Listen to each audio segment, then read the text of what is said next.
Hello there, and welcome to the AstroSleep channel.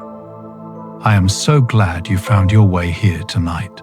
The world outside is often loud and full of bright, demanding lights, but here, in this quiet corner of the digital cosmos, the lights have been dimmed. The noise has faded into a distant hum. There is nowhere else you need to be, and there is nothing else you need to do. You have arrived at your destination for the night, a sanctuary of stillness where the only requirement is that you allow yourself to rest. Tonight, our journey is a little different. Usually, when we look up at the night sky, we are captivated by what we can see. We trace the constellations that have guided sailors for millennia. We marvel at the glowing bands of the Milky Way. We watch the steady, reliable procession of the moon. We trust our eyes, we trust the light. But the universe is vast, and the light is only a very small part of the story. In the deep, silent language of mathematics, in the scribbled notes of physicists dreaming at their desks, there are objects that exist in the shadows. They are the unseen. They are the possibilities that wait in the dark, floating just beyond the reach of our telescopes, waiting for us to find them. Tonight, we are not just stargazing. We are drifting into the realm of the theoretical, exploring the ghostly siblings of black holes, the radiant mirrors known as white holes, and the infinite bubbling possibilities of the multiverse.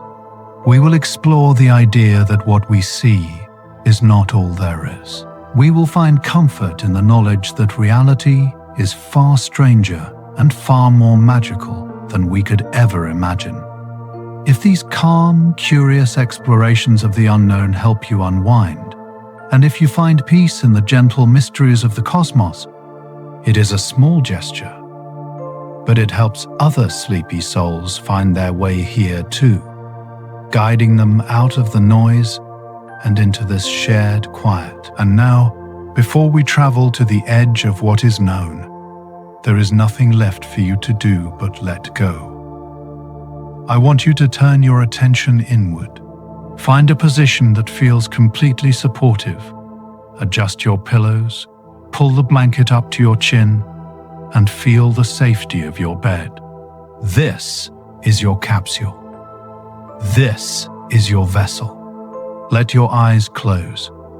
As they close, imagine that you are shutting out the world of tasks, the world of deadlines, the world of worry. All of that belongs to the day, and the day is over. Take a deep, slow breath in, filling your lungs with cool, calming air, and then let it out. A long, slow exhale, releasing any tension you might be holding in your jaw, in your shoulders, in your hands. Breathe in again and breathe out. Feel the weight of your body sinking into the mattress. Imagine the gravity, which holds the stars in their courses, is now holding you. But tonight, gravity is not a heavy force. It is a gentle embrace. It is pulling you down, anchoring you, making you feel heavy, warm, and secure. Visualize your muscles softening. Start at the top of your head. Feel a wave of relaxation washing down over your forehead, smoothing out any lines. Let it flow down over your eyes, letting them rest deep in their sockets. Let your cheeks soften. Let your tongue fall away from the roof of your mouth. Let this wave of warmth travel down your neck, dissolving any knots, melting away any stiffness. It flows into your shoulders, which drop away from your ears. It flows down your arms, past your elbows, all the way to your fingertips. Your hands are open, loose, and still. Feel the relaxation moving down your spine, vertebrae by vertebrae, a slow cascade of comfort. It fills your chest, your stomach, your hips. Your legs become heavy, like logs of driftwood settling into the sand. Your feet fall open to the sides. You are completely supported. You are completely safe. Now, imagine that your bed is slowly lifting. Not fast, just a gentle, buoyant sensation, as if you are floating on a calm, dark lake. But this is not water. It is the fabric of space itself. You are drifting up, through the ceiling, through the roof, rising gently into the cool velvet night. Below you, the city lights are blurring. They become soft, glowing embers, fading further and further away.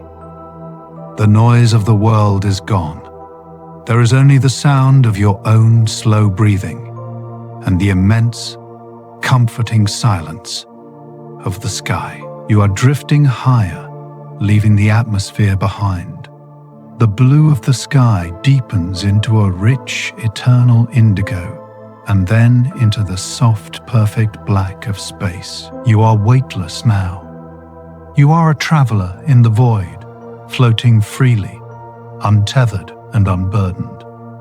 Around you, the stars are steady and unblinking. They are not chaotic fires. They are ancient, watchful guardians. They burn with a quiet, steady light that has traveled for millions of years just to reach you. In this vastness, there is no rush.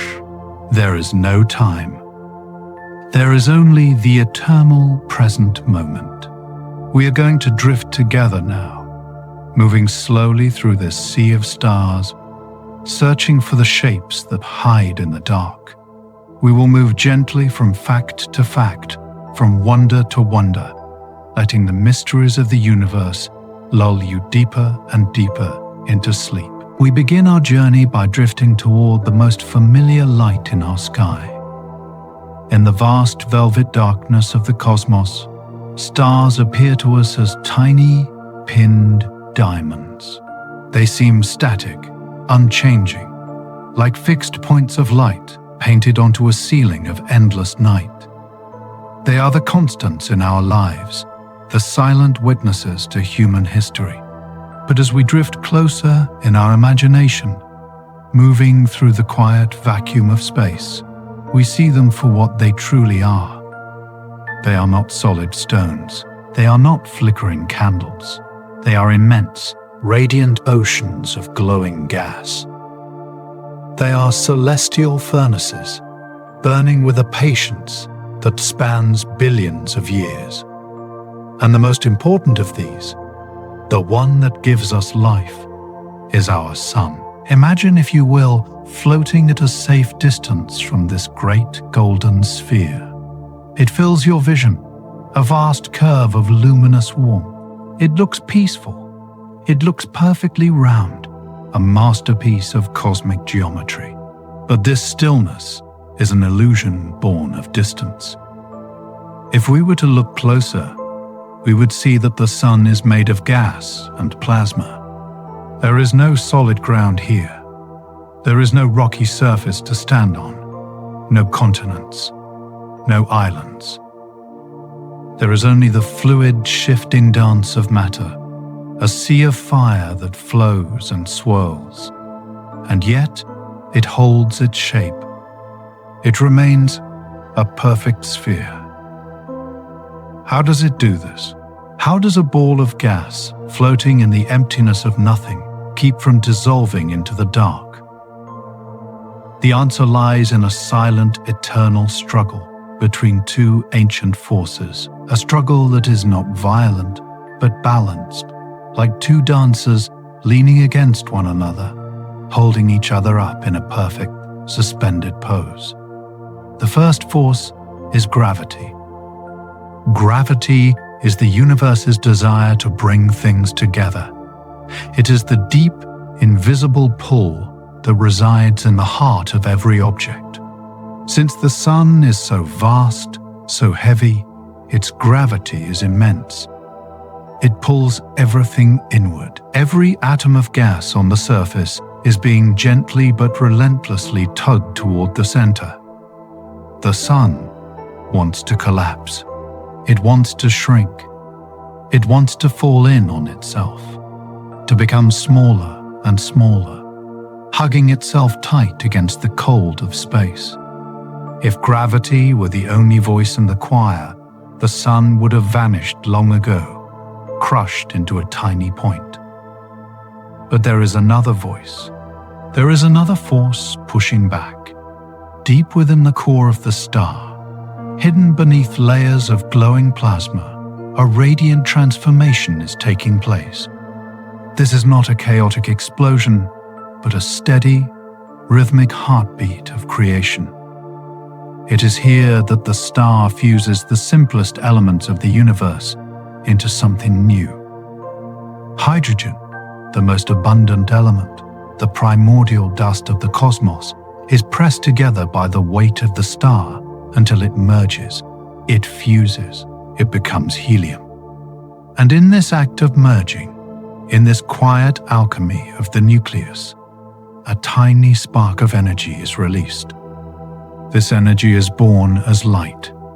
It is born as heat. It is born as radiation. And this radiation does something remarkable. It pushes. We do not often think of light as something that can push. When sunlight touches our skin on a warm afternoon, it feels like a gentle caress, a weightless warmth. But deep inside the star, where the light is born in such immense quantities, it becomes a physical force. It becomes a pressure. Whether we think of this radiation as waves in an electromagnetic sea, or as countless tiny particles called photons, the effect is the same. They stream outward from the core, trying to escape to the surface. They push against the layers of gas. They push against the weight of the star. They push outward in all directions, seeking the freedom of open space. And so, the balance is struck. Gravity pulls in, light pushes out. Gravity wants to crush the star into silence. Light wants to expand the star into glory, and perfectly, miraculously, they cancel each other out. The outward pressure of the light is exactly enough to stop the inward fall of the gas. The star does not collapse. The star does not explode. It simply is. It hangs there in the void, suspended in a state of hydrostatic equilibrium, a scientific term for a very poetic reality. Perfect stillness born of perfect tension. This is the state of our sun today. It is in the prime of its life, a long golden afternoon that has lasted for nearly 5 billion years and will last for 5 billion more. Let yourself imagine the feeling of this balance. Think of it as a deep, slow breath. The star is not holding its breath. It is breathing continuously. The energy flows out, the gravity holds in.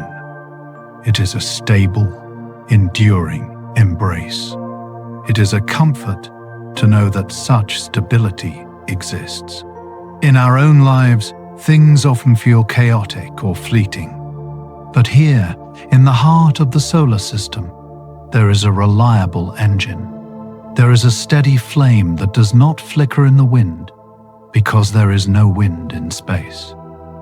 There is only the vacuum, the silence, and the light. This balance allows the sun. The light that is created in the core begins a long, wandering journey. It bounces and drifts through the dense layers of the star, sometimes taking thousands of years just to reach the surface. It moves through the radiative zone, through the convective zone, rising slowly like a bubble in honey. And finally, it breaks free. It reaches the photosphere, the surface of the star, and launches itself into the void. It travels across the dark, cold gap of space. It travels for 8 minutes and 20 seconds to reach us. It crosses the empty miles to touch the clouds of Earth, to warm the oceans, to paint the sunrise. But the sun, is just one star. As we drift further back, widening our view, we see that this same silent dance is happening everywhere. Look out into the galaxy. Look at the field of stars that stretches across the Milky Way like a river of spilled milk. Every single point of light you see is a silent furnace. Every single one is a massive sphere of gas, held together by gravity, held apart by light. Some are blue and hot, burning through their fuel with the reckless speed of youth. Some are red and cool, like dying embers, living slowly and carefully. Some are small, barely larger than a planet. Some are vast, large enough to swallow the orbit of Jupiter. But they all follow the same rule. They all obey the same gentle law of nature. As long as they have fuel to fuse, as long as they can turn hydrogen into helium, they remain stable. They remain luminous.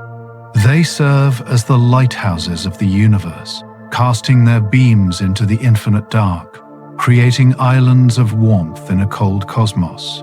This pressure, this outward push, is what makes a star a star. It is what separates a living star from a dead remnant. It is the breath of the galaxy. But nothing lasts forever, not even in the stars. The fuel is finite. The hydrogen, vast as it is not infinite. Deep inside the core, the ash of helium builds up. The engine begins to change. The balance begins to shift. When the hydrogen runs low, the star must find a new way to breathe. It must find a new source of pressure. For our sun, this will happen billions of years from now. It will begin to fuse helium into heavier elements, like carbon and oxygen. When this happens, the star will change. It will swell.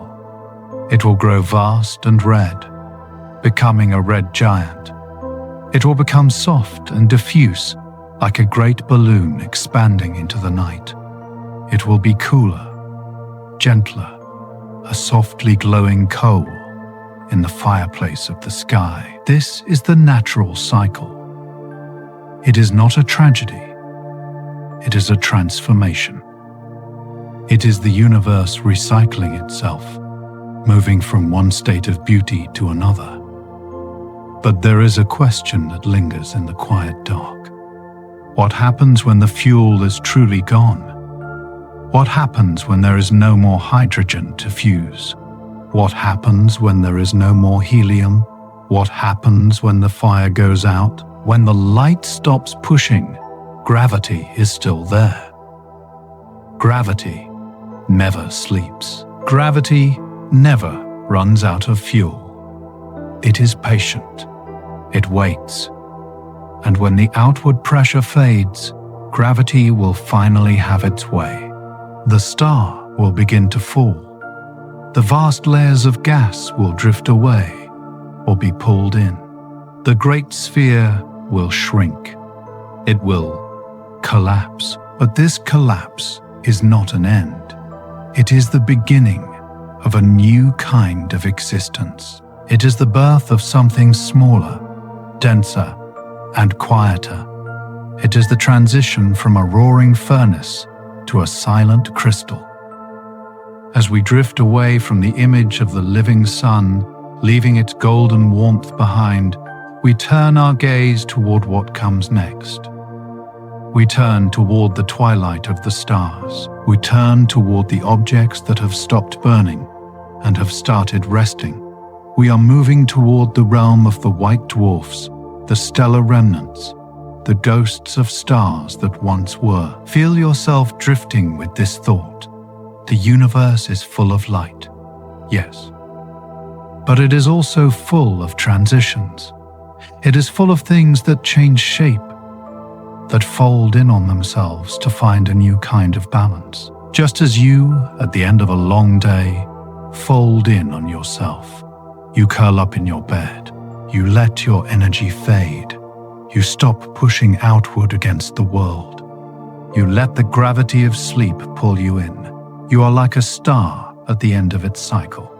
The burning is done. The work is done. The fusion of thoughts and worries is finished for today. Now, there is only the cooling. There is only the settling. There is only the drift. And as we drift, we begin to see a new light in the distance. It is not the yellow of the sun, nor the angry red of a giant. It is a pale, white, light, small, intense, beautifully still.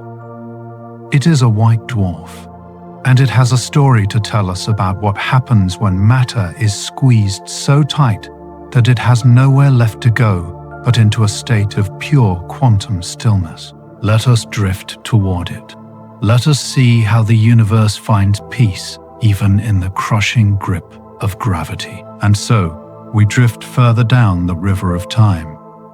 We leave the bright yellow afternoon of the main sequence stars behind and move toward the quiet evening of the cosmos. We have seen how a star lives, breathing in gravity and breathing out light. But just as the day must eventually turn into dusk, the fuel that powers these celestial furnaces must eventually run low. When the sun runs out of hydrogen in about 5 billion years, it will not simply vanish. It will not flicker out like a candle in a sudden draft. The universe is far more graceful than that.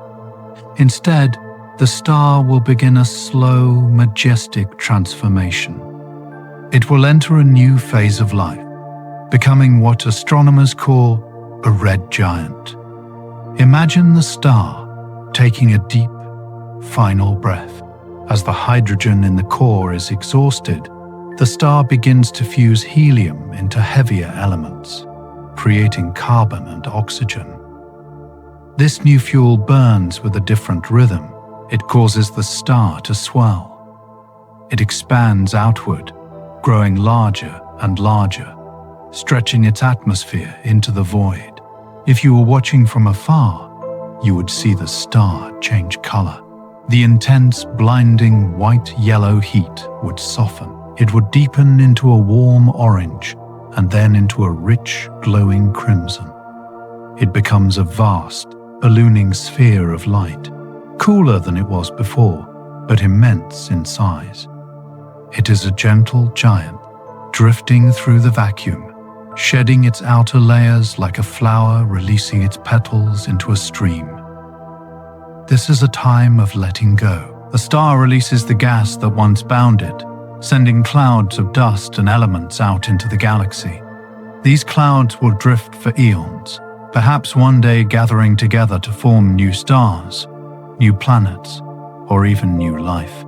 It is a beautiful cycle of giving back. But deep inside this vast expanding cloud, something else is happening. The core of the star is shrinking. When there is no more helium left to fuse, when the nuclear fires finally subside, there is no longer that outward pressure to hold back the dark. Gravity, patient and eternal, resumes its work. It pulls the core inward. It squeezes the remaining matter tighter and tighter. And so, the red giant fades. The outer layers drift away completely, leaving behind a small, incredibly dense jewel. This is the white dwarf. It is no longer a star in the traditional sense, for it is no longer burning fuel.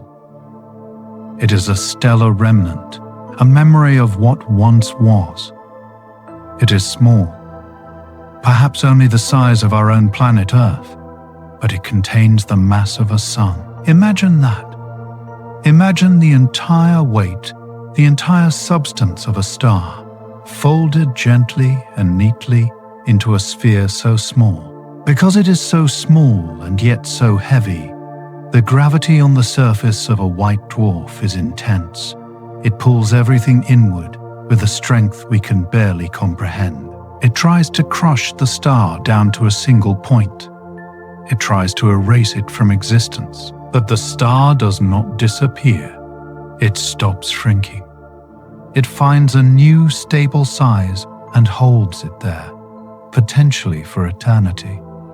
How is this possible? If there is no fire, no fusion, no heat pushing out, what is holding up the sky? The answer lies in the strange and quiet rules of the quantum world. As gravity pulls the gas of the white dwarf inward, it squeezes the atoms closer and closer together. It strips the electrons from their nuclei, creating a sea of particles that are packed shoulder to shoulder. The density becomes so extreme that a new kind of pressure emerges, something known as electron degeneracy pressure. This is a purely quantum mechanical effect. It is not born of heat or fire. It is born of a simple fundamental rule of nature. Electrons cannot occupy the same space at the same time. They are like polite travelers who refuse to be crowded. They demand their own space. When gravity tries to push them into the same state, the electrons resist. They push back, not with energy, but with their very existence. They exert a pressure simply by being there, by refusing to overlap. This is the same effect that prevents your hand from passing through a solid table. It is the force of solidity itself, magnified to a cosmic scale. And so, the white dwarf is held up by this silent, quantum refusal. It becomes a crystal of unimaginable density. Imagine floating near one of these objects. It does not rage with solar flares. It does not roar with magnetic storms. It sits perfectly still in the silence of space. It glows with a soft white heat, not because it is burning new fuel, but because it is remembering the heat it once had. It is like a stone taken from a fire, glowing long after the flames have died down. It is slowly cooling, very, very slowly. Because a white dwarf is so small, it has very little surface area through which to release its heat. It is like a thermos, keeping its warmth locked inside for billions upon billions of years. It will glow white, then yellow, then red, fading imperceptibly over eons. It is a peaceful retirement, a long, quiet sleep after a life of burning. However, even in this realm of quiet remnants, there are limits. There are rules that cannot be broken. The electron degeneracy pressure, that polite refusal of electrons to be crushed, is strong, but it is not infinite. It can only support a certain amount of weight. Subramanian Chandrasekhar, a brilliant physicist who looked at the stars with the eyes of mathematics, calculated this limit. He found that it is absolutely impossible to have a stable white dwarf that is heavier than about 1.4 times the mass of the Sun. This is known as the Chandrasekhar limit. It is a line drawn in the sand of the universe. If a star dies and its remaining core is lighter than this limit, it can rest. It can become a white dwarf. It can settle into that comfortable, crystalline sleep, supported by its electrons, safe from the crushing grip of gravity. But what if the star is heavier? What if the remnant core weighs more than 1.4 suns? In that case, the gravity is too strong. The weight is too great. The electrons, for all their resistance, cannot hold back the tide. The quantum pressure fails. The structure gives way. The core collapses further. It shrinks past the size of the Earth. It shrinks past the size of a city. It falls inward, deeper and deeper into the dark. This is where we leave the realm of the white dwarfs. We leave behind the fading embers and the gentle cooling. We are being pulled towards something far more dense, far more extreme, and yet, in its own way, equally serene. We are drifting toward the realm where electrons are crushed out of existence, where protons and electrons merge to become something new. We are drifting toward the domain of the neutron star. But before we go there, let us linger for a moment longer with the white dwarf. Visualize it in your mind's eye. A single, perfect sphere of glowing white, floating in the endless black. It is calm. It is finished with its work. It has nothing left to do but drift. Think of the patience of such an object. It is in no rush to cool down. It has all the time in the universe. It will outlast the planets. It will outlast the galaxies as we know them. It will remain a silent sentinel long after the other lights have gone out. There is a comfort in that endurance. There is a comfort in knowing that even when the fire is gone, something remains. The substance is not lost. It is merely changed. It has become solid. It has become stable. Allow yourself to feel that stability. Just as the white dwarf is held up by the fundamental laws of nature, you too are supported. You are held by the surface beneath you. You are held by the gravity of the earth. You don't need to do anything to maintain this support. It is just there. You can stop burning now. You can stop expending energy. You can let your own heat soften. You can let your thoughts settle, packing themselves away neatly, leaving you with a mind that is clear, quiet, and at rest. We drift past the white dwarf now. Its light becomes a small, receding star behind us. We are moving deeper into the shadows, toward regions where the gravity is stronger, where the mysteries are deeper. The universe is vast, and it has many layers. We have peeled back the layer of the living stars. We have peeled back the layer of the cooling remnants. Now, we approach the core of the mystery. We approach the objects that challenge our understanding of matter itself.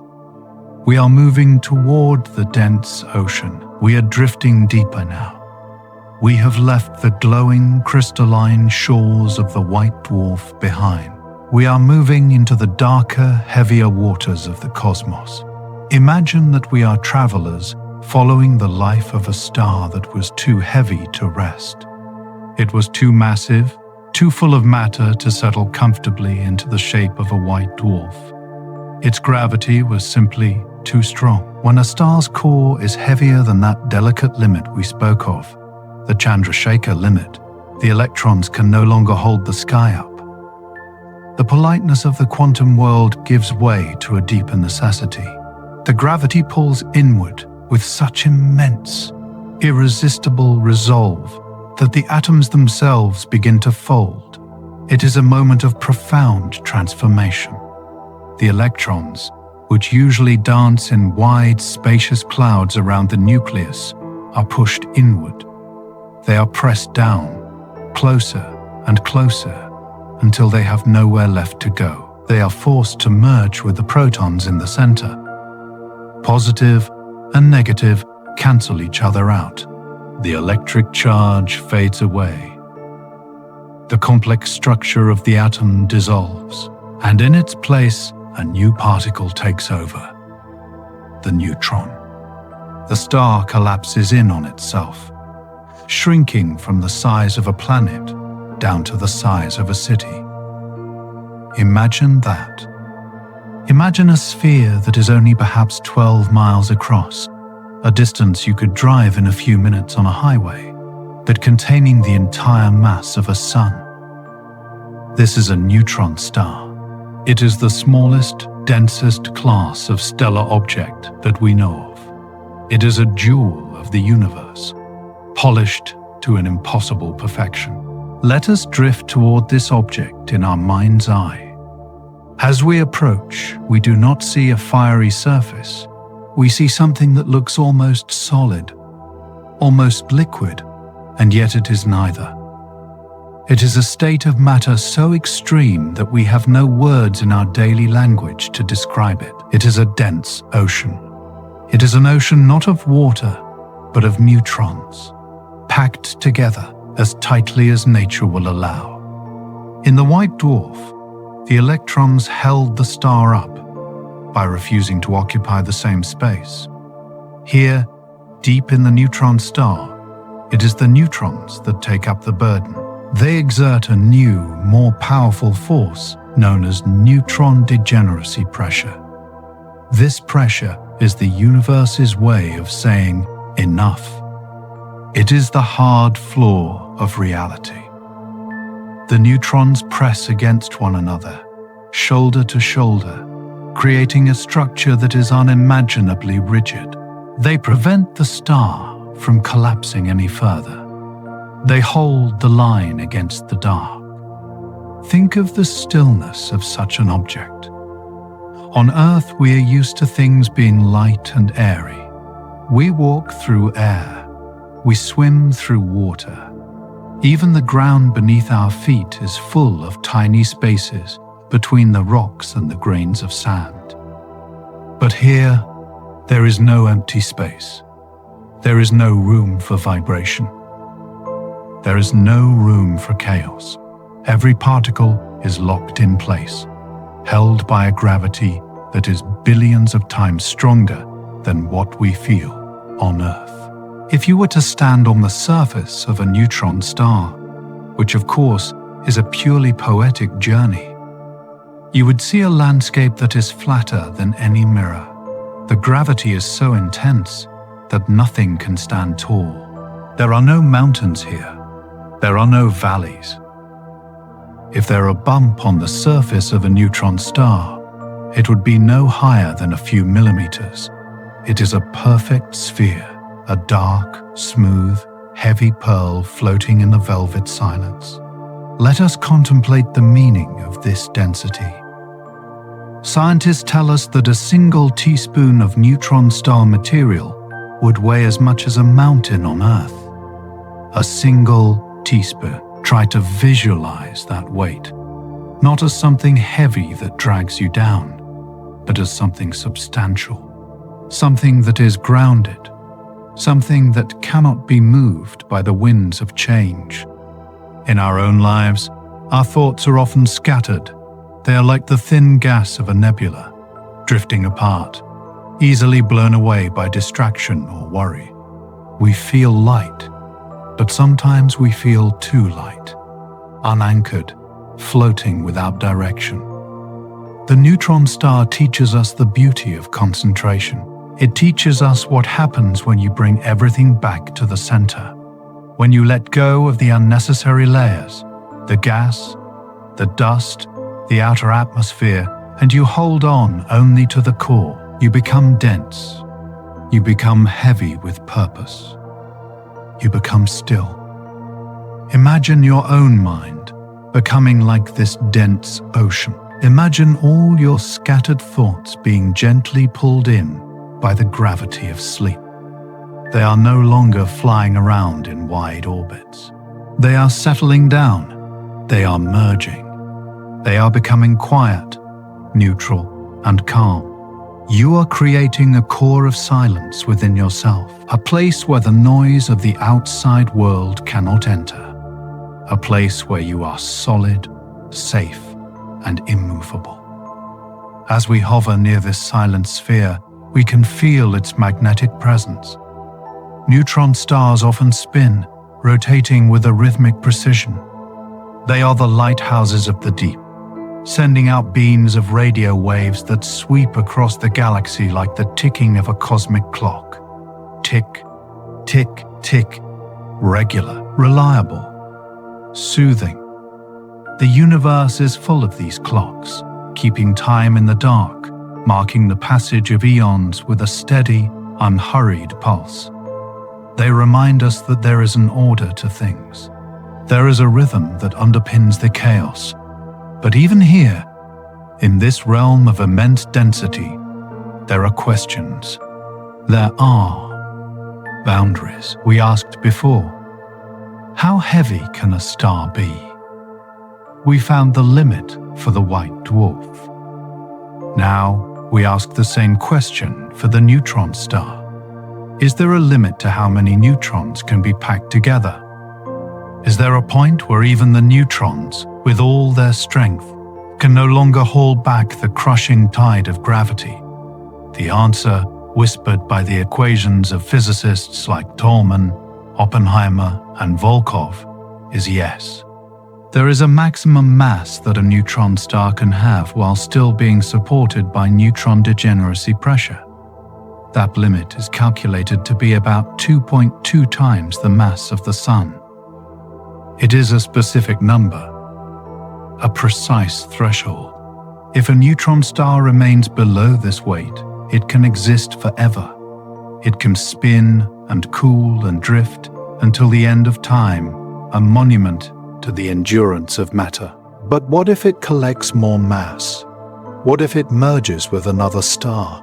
What if it grows just a little bit heavier, tipping the scales past that 2.2 mark?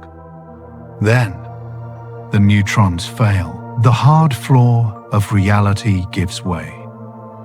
The degeneracy pressure, the strongest force that ordinary matter can exert, is no longer enough. Gravity wins its final victory. The star begins to collapse again. But this time, there is no new particle waiting to catch it. There are no quarks or subatomic layers that we know of that can stop the fall. The star falls in on itself. It shrinks smaller than a city, smaller than a mountain, smaller than a house, smaller than an atom. It keeps collapsing under the influence of its own gravity until, well, not until anything. It falls forever. It falls out of our sight. It punctures the fabric of space and disappears into a point of infinite density. This is the birth of the black hole. We often think of black holes as monsters, as violent whirlpools that devour everything. And indeed, from the outside, they are powerful. But tonight, let us think of them differently. Let us think of them as the ultimate resting place. When the star collapses into a black hole, it leaves the visible universe behind. It wraps itself in a cloak of darkness so complete that not even light can disturb it. It creates a boundary, an event horizon, which is like a curtain drawn across a window. What happens behind that curtain? Is it chaos? Or is it a silence deeper than we can comprehend? The equations tell us that at the center lies a singularity, a point where space and time as we know them come to an end. But before we surrender to the idea of the black hole, before we let ourselves fall into that infinite dark, there is a pause. There is a hesitation in the scientific community. We look at the black hole and we say, is that really it? Is that the only ending? Nature rarely deals in infinities. Nature loves structure. Nature loves balance. So, scientists began to wonder, what if the collapse doesn't go on forever? What if something stops it just before it becomes a singularity? What if, hidden behind the event horizon, there isn't a bottomless pit, but a new kind of star? A star we have never seen. A star made not of matter, but of the vacuum itself. This is where our journey takes a turn into the strange and beautiful land of the theoretical. We are leaving the solid ground of the neutron star. We are stepping off the edge of the map. We are going to search for the object that might solve the mystery of the black hole. We are going to look for the Gravastar. But for now, let us rest here for a moment longer, in the presence of the neutron star. Let us appreciate its solidity. Feel the weight of your body on the bed again. Feel that you are solid. You are here. You are real. The universe is holding you together. The forces of nature are pressing you gently into this moment, keeping you safe, keeping you whole. The dense ocean of sleep is rising to meet you. It is smooth, it is dark, it is inviting. Let yourself sink a little deeper into it. And as you drift, let your mind open to the possibility of things that are even stranger than density.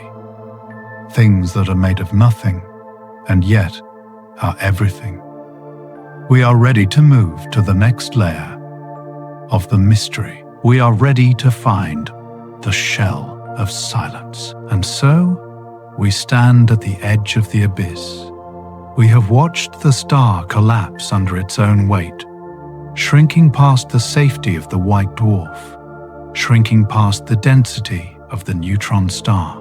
We have arrived at the threshold where gravity seems to claim its ultimate victory, pulling matter down into a point of no return. The story we are usually told is one of disappearance. We are told that the star keeps falling, crushing itself into a singularity, a place where the laws of physics break down and silence reigns supreme. We are told it becomes a black hole, a tear in the fabric of reality from which nothing can ever escape. But let us pause here. Let us not rush into the dark. In the quiet studies of theoretical physicists, amidst the scratching of pens and the turning of pages, a different idea has emerged. It is a whisper of a possibility, a suggestion that perhaps nature does not allow for such infinite destruction. Perhaps, just perhaps, the universe has found a way to catch the falling star before it is lost forever. What if, instead of a hole, there is a bubble? What if, instead of a bottomless pit, there is a shell? This object has a name that sounds like a spell from an ancient book. It is called a Gravastar. The word itself is a blending of gravitational vacuum star, a poetic title for an object that is as mysterious as it is beautiful. It is a theoretical alternative to the black hole, a solution to the equations of relativity that offers us a picture not of violent collapse, but of stable, eternal rest. To understand the Gravastar, we must first understand the rules of the road. Back in 1959, a physicist named Hans Adolf Buchdahl looked at the stars and calculated a limit. He found that any star made of realistic matter, the kind of matter we can touch and hold, the kind that pushes back when you press it, cannot be smaller than 9/8 of its own Schwarzschild radius. This fraction, 9/8, is a safety margin. It is the universe's way of keeping a star visibly larger than a black hole, ensuring that we can always tell the difference between a solid object and a trapdoor in space. It is a boundary that says, you may become small, but you must remain real. But the universe is vast, and its imagination is fertile. Physicists began to ask, what if there is matter that is not realistic in the traditional sense? What if there is a substance that does not follow the rules of the kitchen table or the mountain range? What if there is matter that exerts a negative pressure? Imagine a substance that does not push outward like gas, nor pull inward like gravity, but behaves in a way that flips the script entirely. If a star were made of such exotic material, the limit of 9/8 would vanish. The star could shrink further. It could shrink until it was almost exactly the size of a black hole, hovering just a hair's breadth away from becoming a singularity, but never quite crossing that final line. It would mimic the appearance of a black hole so perfectly that even our best telescopes might be fooled. It would be a silent twin, wearing the same dark cloak, occupying the same shadowy corner of the galaxy. But underneath that cloak, the structure is entirely different. Let us visualize the Gravastar now. Let us build it in our minds, layer by gentle layer. It begins with the shell. Unlike a black hole, which has no surface, The Gravastar has a physical boundary. It has a skin. This shell is incredibly thin, perhaps no thicker than a single atom. Yet it is stronger than any steel, harder than any diamond. It is a membrane of ultra-compressed matter, a shell of silence that separates the inside from the outside. Think of it as a cosmic bubble floating in the void. A soap bubble is fragile. It pops with the slightest touch, but this bubble is forged from the collapse of a star. It is held together by the immense tension of gravity, locked in a perfect, frozen embrace. The matter in this shell is dense, yes, but it is not crushing. It is supportive. It acts as the final fortress, the wall that says to the falling star, "You shall go no further." On the outside of this shell, the universe continues as usual. Stars shine, planets orbit, and comets trail their icy tails. Time flows forward. Light travels in straight lines.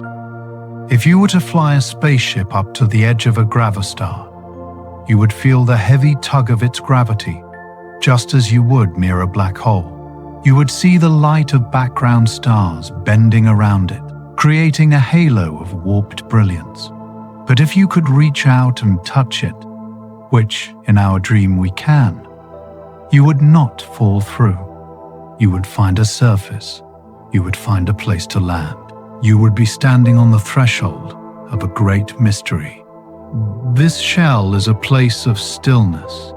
It is where the chaotic energy of the collapsing star has been caught and frozen.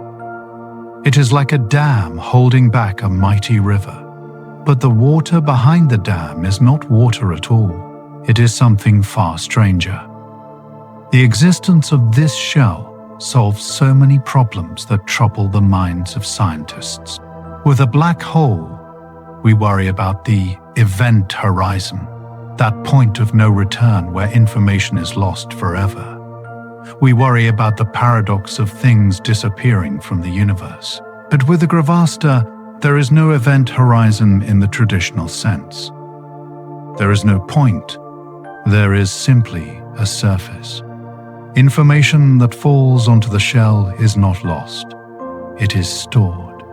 It becomes part of the membrane, adding to the richness of the object. It glows softly, perhaps emitting a faint thermal radiation, telling the story of everything it has ever encountered. It is a library that never burns. It is a vault that never closes. Imagine the comfort of that idea. In a universe where things often seem to fade or break, here is an object designed to keep things safe. It is a cosmic preservative. It takes the matter of a dying star and wraps it in a protective coating, ensuring that it will survive for eons. As we drift around this dark sphere, we can appreciate its simplicity. It does not have the messy complications of a singularity. It does not break the laws of physics. It bends them, yes, but it does not break them. It works within the framework of general relativity, using the concept of negative pressure to create stability where there should be none. It is a balancing act, much like the sun, but on a much stranger scale. The sun balances gravity with the pressure of light. The Gravastar balances gravity with the pressure of the vacuum itself. It is a bubble of nothing, held inside a shell of something. This brings us to the most fascinating question of all. What is inside the shell? If the outer skin is made of matter, what does it contain? It is not empty space as we know it. It is not a void filled with dust. It is a region where the vacuum energy, the energy of empty space itself, has been transformed. We will journey into that interior in a moment, but for now, let us linger on the outside. Let us rest on the surface of this shell of silence. Imagine yourself lying down on this vast, dark curve. The gravity holds you firmly, like a heavy blanket. you are perfectly secure. Above you, the universe stretches out in all its starry glory. Below you, beneath the thin crust of the shell, lies a mystery deep and calm.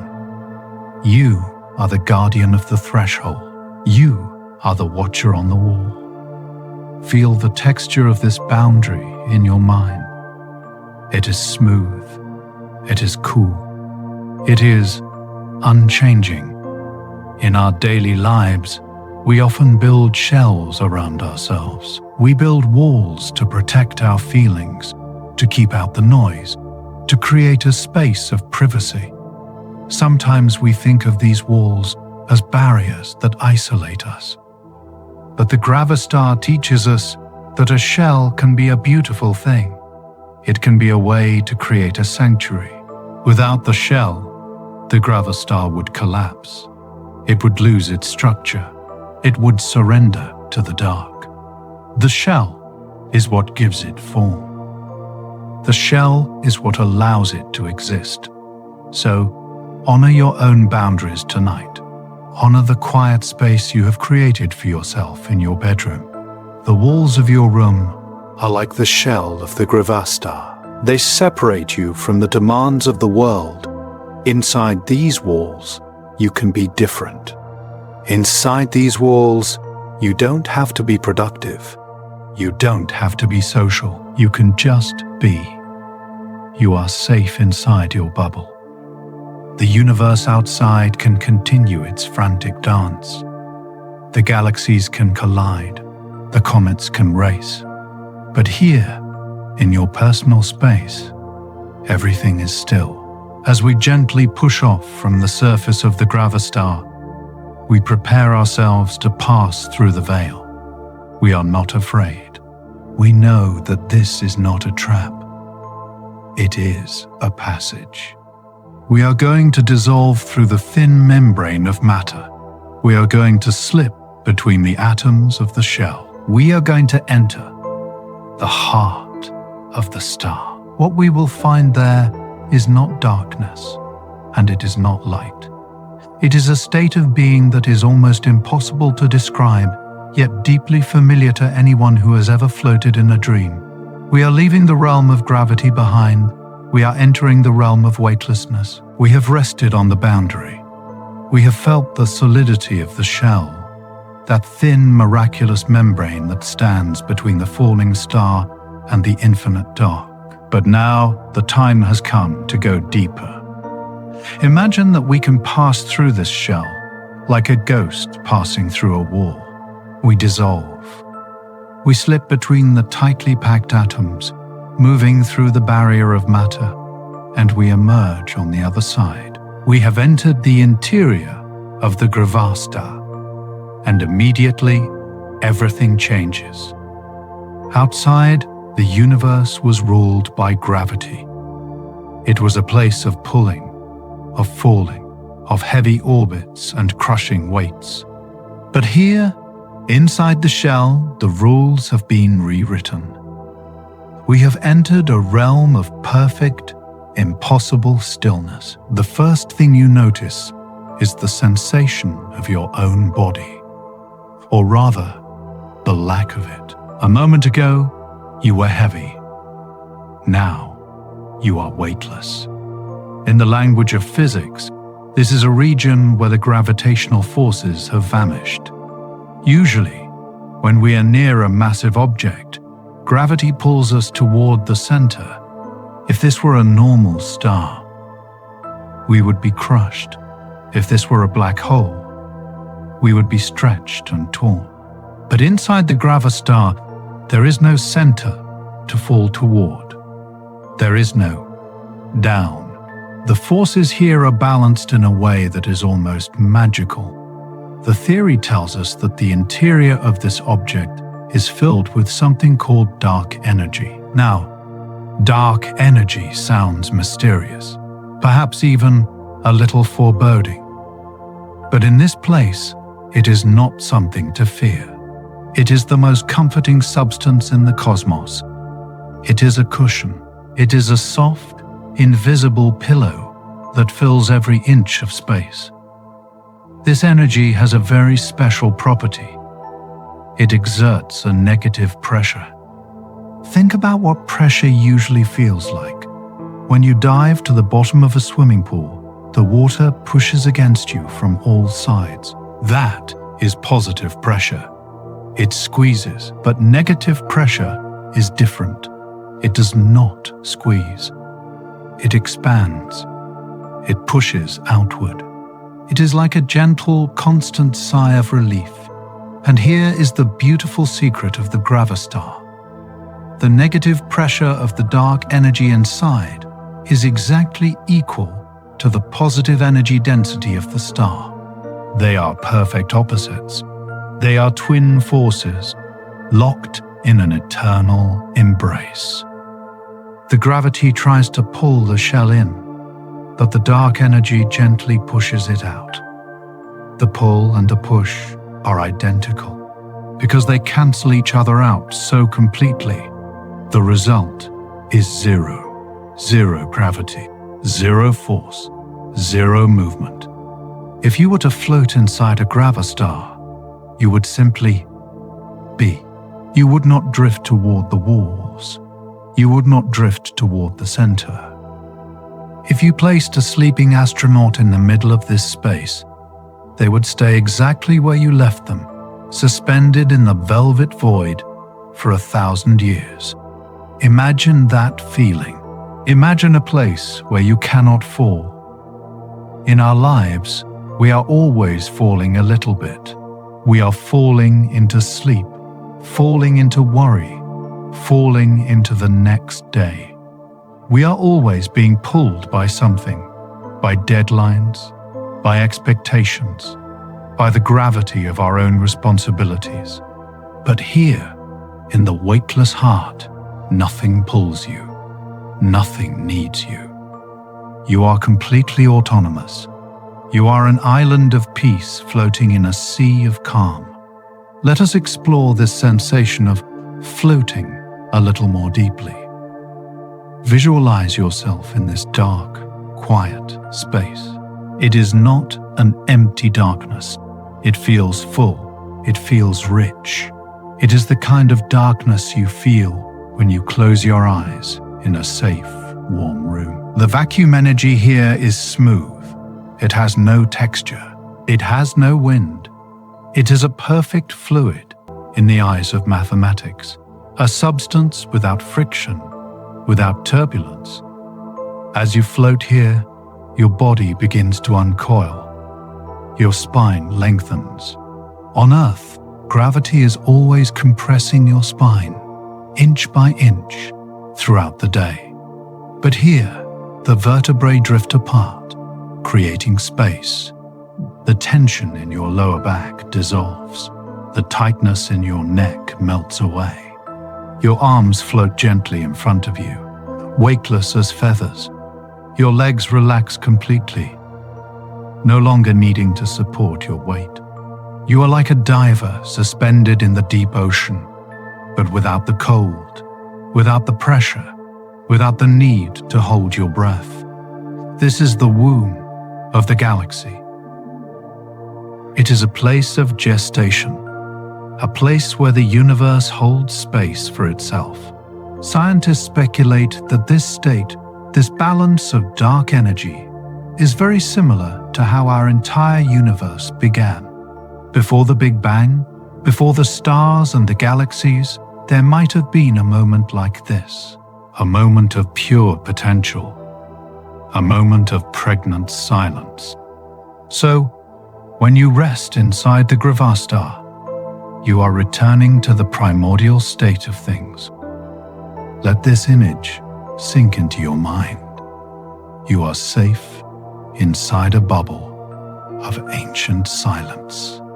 The shell outside protects you from the chaos of the cosmos. The energy inside supports you. There is no pressure gradient here. That is a scientific way of saying that there is no difference between here and there. Everywhere is the same. Everywhere is equally comfortable.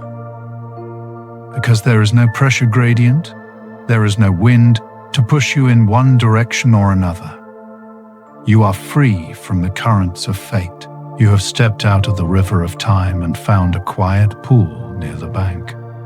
And as you float, you realize something profound about this object. It is not a monster. For years, we looked at the dark patches in the sky and thought they were holes. We thought they were drains where things were lost. We called them Singularities, imagining a terrifying point where matter was crushed into nothingness. But the Gravastar offers us a kinder story. It tells us that nature does not want to crush us. Nature wants to hold us. The star did not die in vain. It transformed. It built a fortress. It created a sanctuary of vacuum energy where the laws of physics are gentle. Perhaps, on some deep subconscious level, this is what we are all looking for when we go to sleep. We are looking for our own Gravastar. We want to build a shell around us, a blanket, a dark room, a locked door, to keep the world out. And inside that shell, we want to create a space of zero gravity. We want to stop feeling the weight of our lives. So, do that now. Create your own weightless heart. Feel the mattress beneath you. It is pushing up against you, just like the dark energy pushes against the shell. Gravity is pulling you down. Feel that balance, the push and the pull. You are caught in the middle. You are suspended between the earth and the sky. You don't have to hold yourself up. The bed does it for you. You don't have to hold yourself down. Gravity does it for you. You are in equilibrium. Let your thoughts float in this equilibrium. Imagine your thoughts are like tiny bubbles released in this zero gravity room. They don't fly away fast. They just drift. They bump gently into each other and merge. What do I have to do tomorrow? The thought floats by, weightless, and dissolves. Did I do enough today? It drifts up, spins slowly, and fades into the dark. What time is it? It doesn't matter. There is no time here. In the Gravastar, the geometry of space-time is static. It doesn't stretch. It doesn't warp. It just sits there, eternal and patient. This object could exist for billions of years. It is one of the most stable structures in the theoretical universe. Long after the bright stars have burned out, long after the nebulae have dispersed, the Gravastars will remain. They are the silent monuments of the cosmos. And you are part of that silence. As we drift here, we can feel a deep sense of gratitude for the unseen. We often only trust what we can see. We trust the bright sun. We trust the glowing moon. But the things we cannot see, the dark energy, the vacuum, the hidden interiors, are often where the real peace lies. The peace is in the empty space. The peace is in the pause between the notes. You are in that pause now. We have explored the shell. We have explored the heart. We have seen that the alternative to a black hole is not a void, but a vessel. That the universe is a place of duality. For every stillness, there is a motion. For every silence, there is a song. And while the Gravastar represents the ultimate stop, there are other objects that represent the ultimate flow. We must eventually leave this sanctuary. We must slip back through the shell, back into the realm of gravity, back into the currents of space-time, because there is another mystery waiting for us. One that is the mirror image of the darkness. one that deals not in holding things in, but in letting things out. We are going to travel from the vacuum to the event horizon. We are going to look at the classic black hole, but we will see it with new eyes. We will see it not as an end, but as a gateway. But for just a moment longer, stay here. Stay in the weightless heart. Feel the gentle push of the dark energy. Feel the absence of falling. Drift. Float.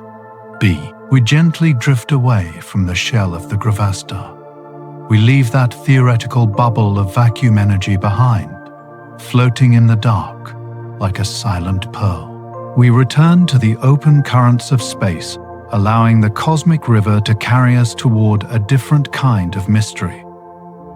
We are moving back to the object that started it all, the classic, the enigmatic, the absolute, the black hole. But tonight, we are not looking at the black hole as a destroyer. We are not looking at it through the lens of violent movies or chaotic explosions. We are looking at it through the lens of pure geometry. We are looking at it through the eyes of a mathematician named Roger Penrose, who drew a map of the infinite on a piece of paper. Imagine unrolling a great, ancient scroll in the sky. This is the Penrose diagram. It is a map of space and time, but it is drawn in a way that captures the entire history of the universe, past, present, and infinite future, in a simple diamond shape. On this map, light always travels at a 45-degree angle. It moves diagonally, tracing perfectly straight lines of destiny across the paper. It is elegant, it is simple, and it reveals to us the true nature of the black hole's border. We are approaching that border now. The event horizon. From a distance, it looks like a sphere of absolute shadow. It is a hole in the starry tapestry, a place where the universe simply stops. But as we get closer, we realize it is not a solid wall. It is not a barrier that you hit. It is a waterfall. Imagine space itself, the very vacuum we are floating in, as a flowing river. Far away from the black hole, the river is calm. It barely moves. But as we get closer to the massive gravity of the dead star, the river begins to flow. Gravity is not just a pulling force, it is the rushing of space. Space is flowing toward the center, like water flowing toward a drain in a vast, calm ocean. We are drifting in this current. It picks up speed. It flows faster. We flow with it, weightless and unresisting. The river of space accelerates. It moves faster than a breeze, faster than a gale, faster than a jet plane. It approaches a critical speed. And there is a specific line, a specific circle in the dark, where the river of space begins to flow at exactly the speed of light. This is the event horizon.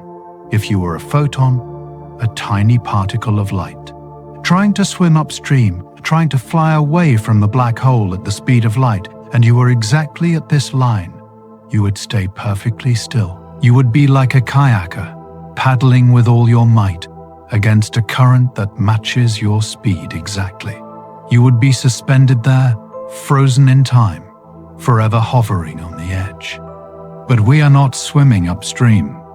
We are drifting downstream. Let us imagine the sensation of crossing this horizon. There is no bump. There is no signpost. There is no sudden flash. It is the most seamless transition in the universe. One moment, you are in the outside. The next moment, you are in the inside. In the Penrose diagram, this is the transition from Region 1 to Region 2. Region 1 is the universe we know. It is the land of choices. In Region 1, you can move left or right. You can go up or down. You can choose to stay where you are, or you can choose to travel home.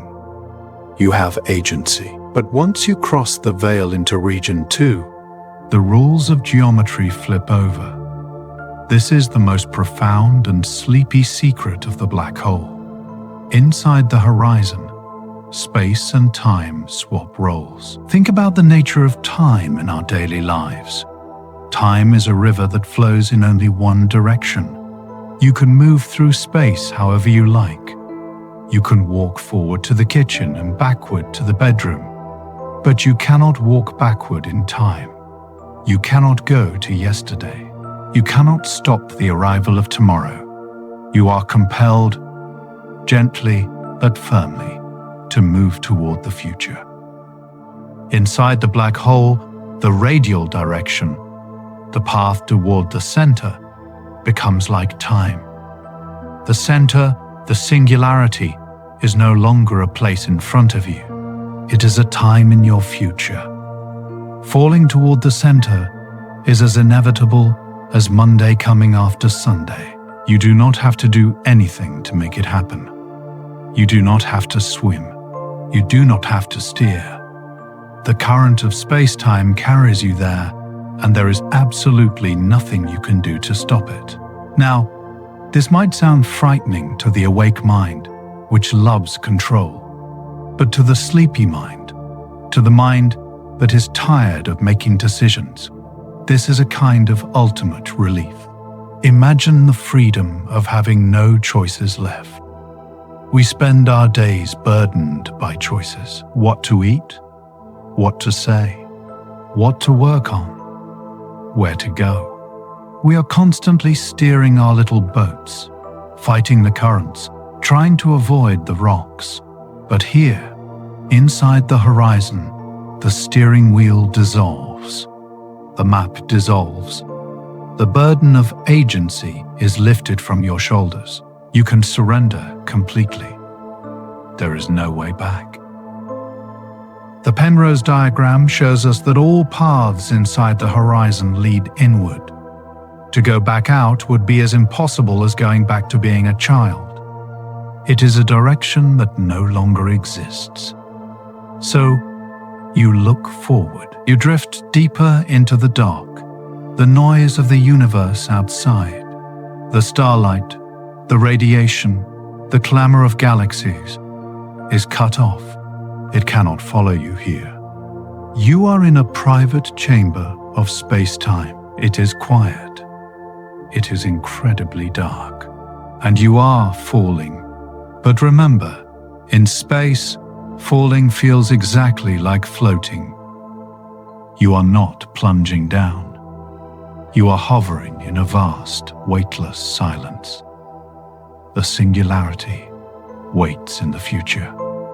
In the standard textbooks, it is described as a point of infinite density, a place where matter is crushed. But tonight, in our sleepy exploration, let us see it differently. Let us see the singularity as the ultimate destination, the end of the line, the final period at the end of a long, long sentence. Every story must have an ending. Every journey must have a place where the traveler stops. The singularity is simply the place where the universe stops telling its story. As you drift toward it, the light from the outside universe, which is falling in behind you, might appear as a soft glowing ring above your head, a last halo of memory. But your attention is down, into the deep. In this region, the waterfall of space is flowing so fast, faster than light, that it carries every thought, every atom, every worry away from the surface. It washes everything clean. Allow yourself to feel the comfort of this inevitability. Think of the moment you fall asleep. There is an event horizon of sleep, too. You lie in bed, and for a while, you are in Region 1. You can choose to open your eyes. You can choose to turn over. You can choose to think about tomorrow. You are still in the world of the awake. But then you drift closer to the edge. Your thoughts become slippery. The river of dreams begins to pull at you. The logic of the day begins to fray. And then you cross the line. You slip over the horizon. Suddenly, you are in Region 2. You are asleep. You cannot choose to wake up, not immediately. You cannot choose to control the dream. You are carried along by the current of your subconscious. And just like inside the black hole, time and space become strange. You might float in a dream for what feels like hours, only to find minutes have passed. You might visit places that do not exist. The black hole is the sleep of the universe. It is the place where the cosmos closes its eyes and lets go of the need to be ordered, the need to be structured, the need to be visible. It wraps matter in a blanket of darkness so thick that nothing can disturb its rest.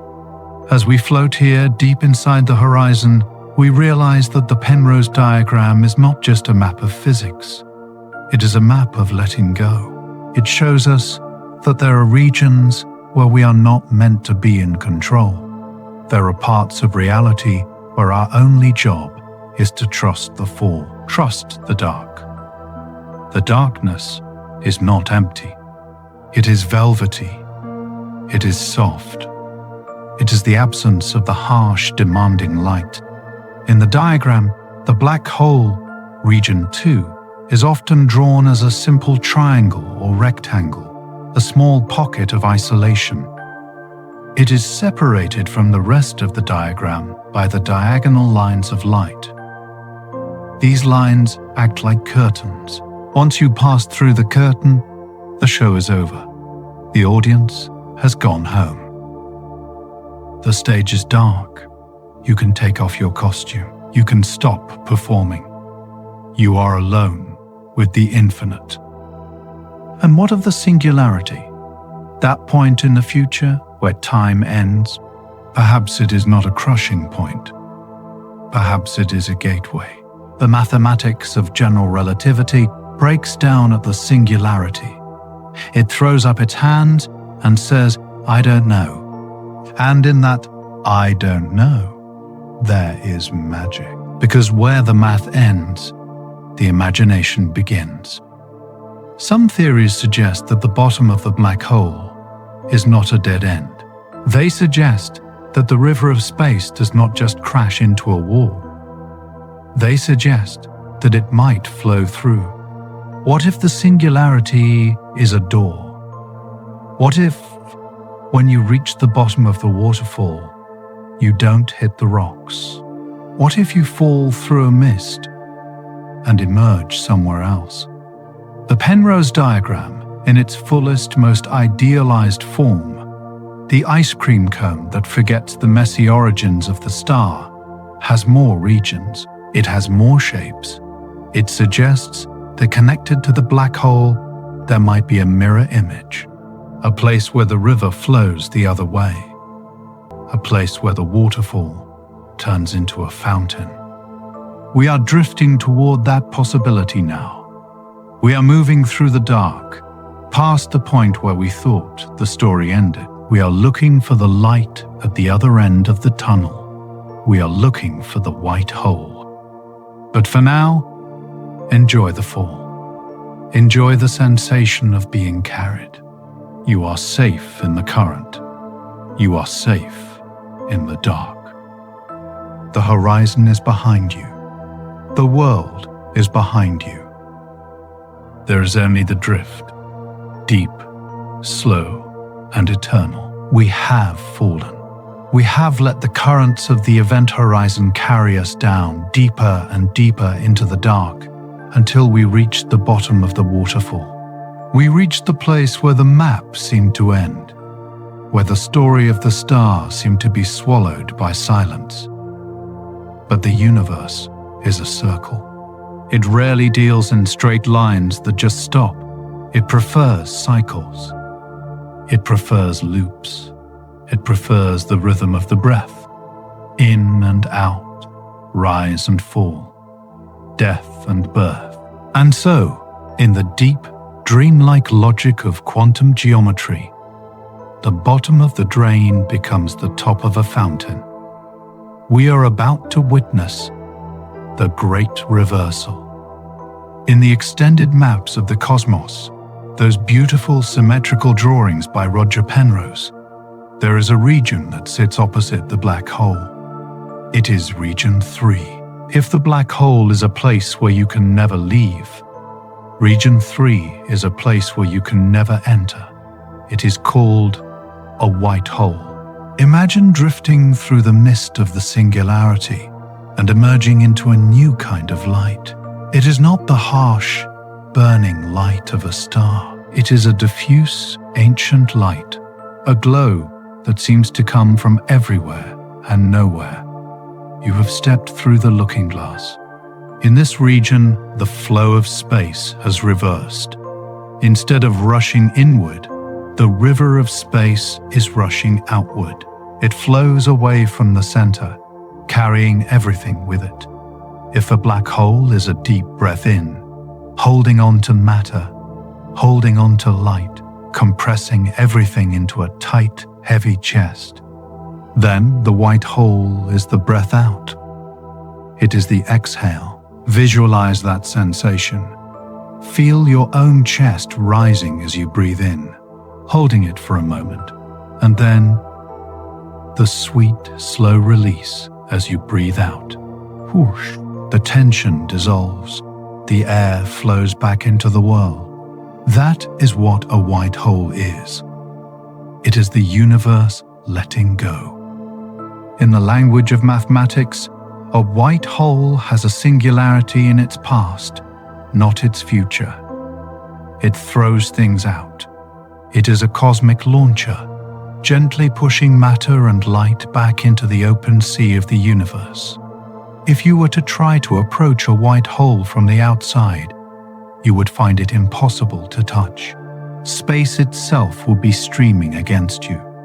It would be like trying to walk into a room that is filled with a strong, gentle wind blowing out the door. The closer you get, the stronger the wind. It says, "Go, be free. You do not belong in the dark anymore." For a long time, physicists thought white holes were just mathematical ghosts, perfectly valid on paper, but perhaps too unstable to exist in the real, messy universe. They were like the other half of the ice cream cone that no one ever saw.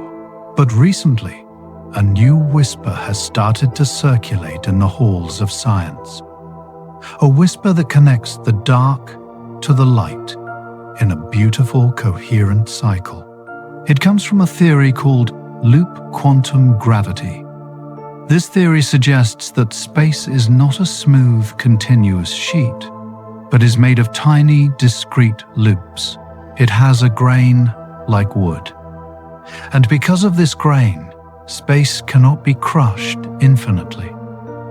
When a black hole forms, it evaporates slowly over eons, leaking tiny particles known as Hawking radiation. It shrinks. It gets smaller and lighter, fading away into the cosmic background. But what happens when it gets really small? When it reaches the size of a single grain of dust, the Planck mass. The old theories said it would vanish, pop, gone. But the new theory says, no, when the compression becomes too great, the quantum loops of space resist, they rebel. And in a moment of quantum tunneling, the black hole undergoes a transformation. It bounces. The implosion turns into an explosion. The drain turns into a spring. The black hole tunnels into a white hole. It is a silent firework that blossoms in slow motion. Imagine this process. It is happening on a timescale that is strange to us. To the outside universe, billions of years have passed. But deep inside the star, Due to the warping of time, the transition is almost instant. The star collapses, hits the bottom, and bounces back. But because of the extreme time dilation, the stretching of time by gravity, the bounce looks to us like a very, very slow expansion. The white hole that is born is tiny. It is microscopic, but inside, it holds a secret. It holds the interior of the original star. It holds the memories of everything that ever fell in. The geometry inside has been stretched into a long, thin tube, a vast cavern hidden inside a speck of dust. And now, as a white hole, it begins to release that content. It does not spew it out violently. It releases it gently. It breathes out the information. It breathes out the light. It breathes out the ancient starlight that was trapped billions of years ago. This solves one of the greatest worries of physicists: the idea that information could be lost. In this beautiful vision, nothing is ever truly lost. It is just hell. It is kept safe in the dark for a while, and then, in the distant future, it is returned. It is a cosmic recycling system. Let us rest in the imagery of this return. Imagine the white hole as a tiny, glowing pore in the fabric of space. Out of it drifts a fine mist. This mist is the rain of the universe. It is the returned matter, the returned energy. It floats away, joining the clouds of interstellar dust. It will eventually become part of a nebula. It will eventually become part of a new star. It might even, one day, become part of a planet or a living being. The cycle is complete. The star did not die. It just held its breath. It went into a deep hibernation, a sleep so profound that it looked like death to us. And now, it is waking up. It is exhaling. There is a deep comfort in this idea of the return. We often fear that our past is lost. We fear that our memories, our days, our moments are disappearing into a black hole of time. We feel them slipping away, receding into the distance, never to be seen again. But the white hole teaches us that the universe keeps everything. The past is not destroyed, it is stored. And in its own time, in its own way, it returns. Perhaps our dreams are like white holes. During the day, we are like black holes. We absorb, we take in information, we take in sights, sounds, conversations, worries. We pack them down tight into our minds. We compress them.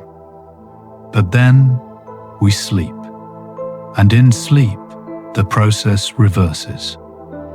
The mind becomes a white hole. We dream, we release. The images of the day float back up. They mix and merge and drift away. We process the information. We let go of the tension. We exhale the day. This is why sleep feels so restorative. It is the bounce. It is the moment where the compression stops and the expansion begins. You are in that phase now. You have absorbed enough for today. You have taken in enough light, enough noise, enough data. You are full. It is time to bounce. It is time to turn the tide. Feel the shift in your own body. Feel the switch from doing to being, from holding to releasing. Imagine every muscle in your body as a tiny fist that has been clenched. Now, slowly, gently, let the fist open. Let the fingers uncurl. Let the energy flow out of your hands. Let it flow out of your feet. You are breathing out. You are becoming lighter. The white hole is a place of purity. The things that come out of it are cleansed. They have been stripped of their structure, stripped of their urgency. They are just raw, glowing potential. As we float in the stream of the white hole, being gently pushed away from the center, we feel a sense of lightness. We are being carried back to the regular universe, but we are changed. We have touched the bottom and survived.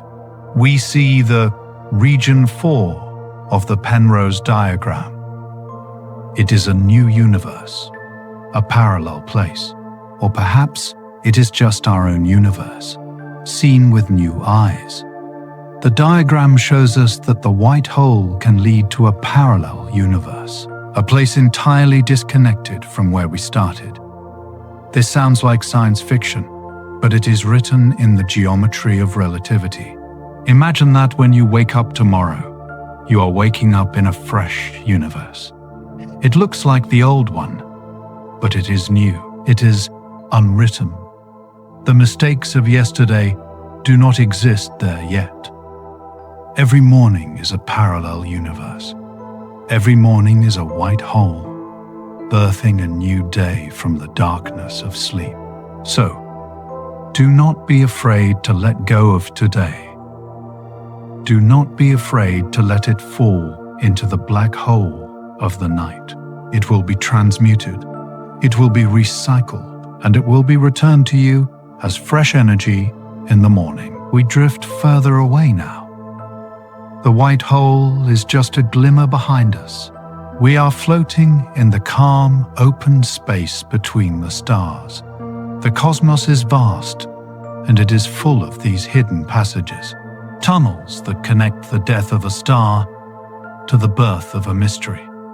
But there are tunnels that are even more direct, passages that do not just recycle matter, but connect space to space, bridges across the dark. We have heard of them. We call them wormholes, but in the language of the sleepy scientist, they are the hidden passages. They are the shortcuts through the pillow fort of reality. Let us turn our gaze toward them. Let us see if we can find a way to travel without moving, to drift from one world to another without ever waking up. The universe is rarely still. Even in its deepest slumbers, it turns. The planets spin like dancers on a stage. The stars rotate in their slow, glowing pirouettes. And the galaxies themselves wheel through the dark like great, glittering pinwheels. So, why should the shadows be any different? In our previous drifts, we imagined the black hole as a perfectly still, spherical object, a simple hole in the fabric of reality. But nature is fond of motion. Most stars spin, and when those massive stars collapse, they do not lose that momentum. They keep spinning. They spin faster and faster as they shrink, like a figure skater pulling her arms in close. And so, the black hole spins. This simple motion changes everything. It transforms the object from a simple trap into something far more intricate, far more elegant. It changes the geometry of the dark. We are drifting now toward a rotating black hole. In the notebooks of physicists, this is known as a Kerr black hole, named after the quiet mathematician who first solved its equations. As we approach, we feel something strange. We are not just being pulled in. We are being twisted. Space itself is being dragged around the black hole, like honey being stirred by a spoon. It is a phenomenon called frame dragging. The very fabric of the vacuum is swirling, caught in a soft, invisible whirlpool. Allow yourself to be caught in this swirl. It is not violent. It is rhythmic. It is like being rocked in a cradle that is slowly turning. You are floating in a current that spirals gently inward, a cosmic spiral staircase leading down into the mystery. We pass the outer event horizon. We have done this before. We know the feeling of the waterfall, the feeling of leaving the outside world behind. But here, in the spinning dark, the story does not end with a fall into a crushing center. Because the black hole is spinning, centrifugal force, the outward push of rotation, fights against the inward pull of gravity. And deep inside, there is a place where these two forces find a balance. There is a second horizon. It is called the inner horizon.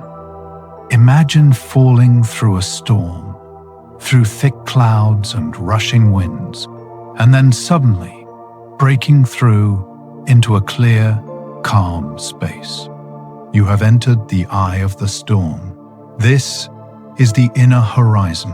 In the Penrose diagram of a spinning black hole, this is a sanctuary. It is a region where the geometry of space-time unwraps. The relentless waterfall stops.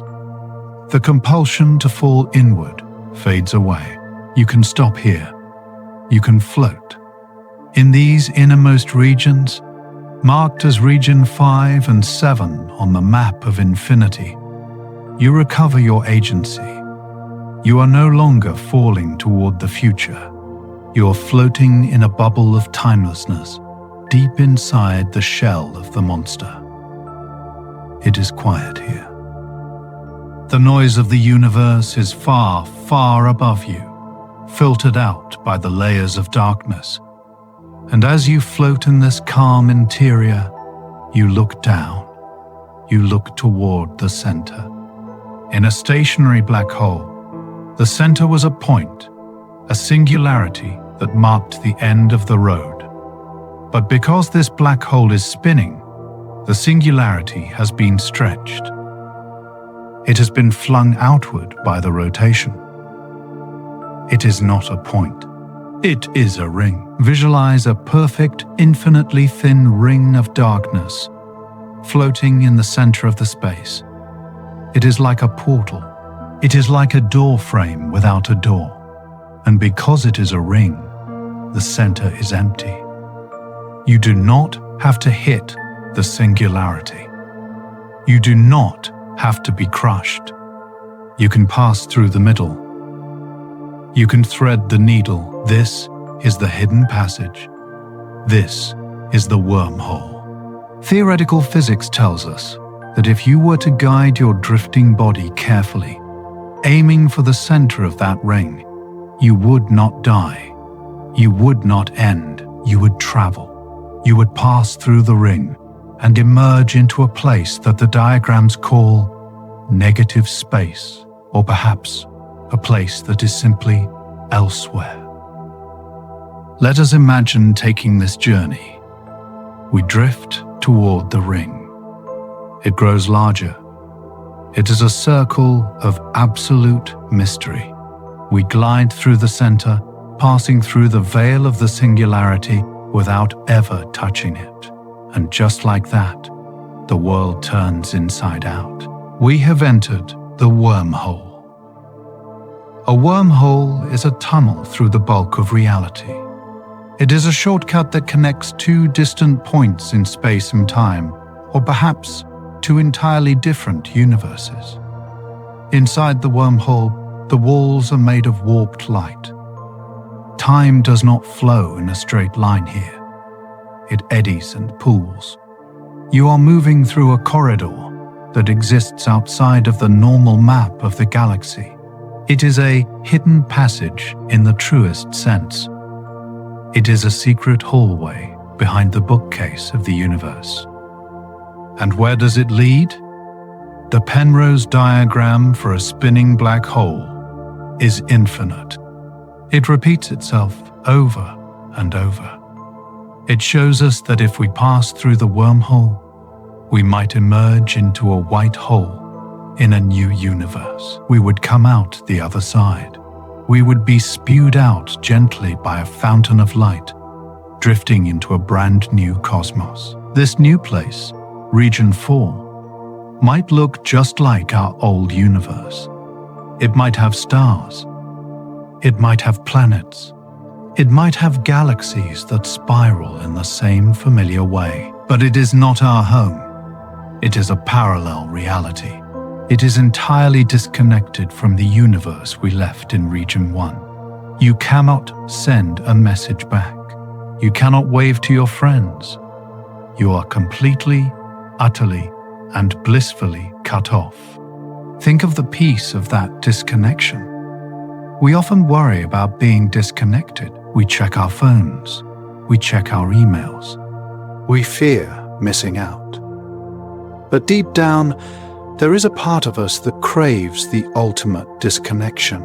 We crave a place where no one can reach us, a place where our past cannot find us, a place where we can start over with a clean slate.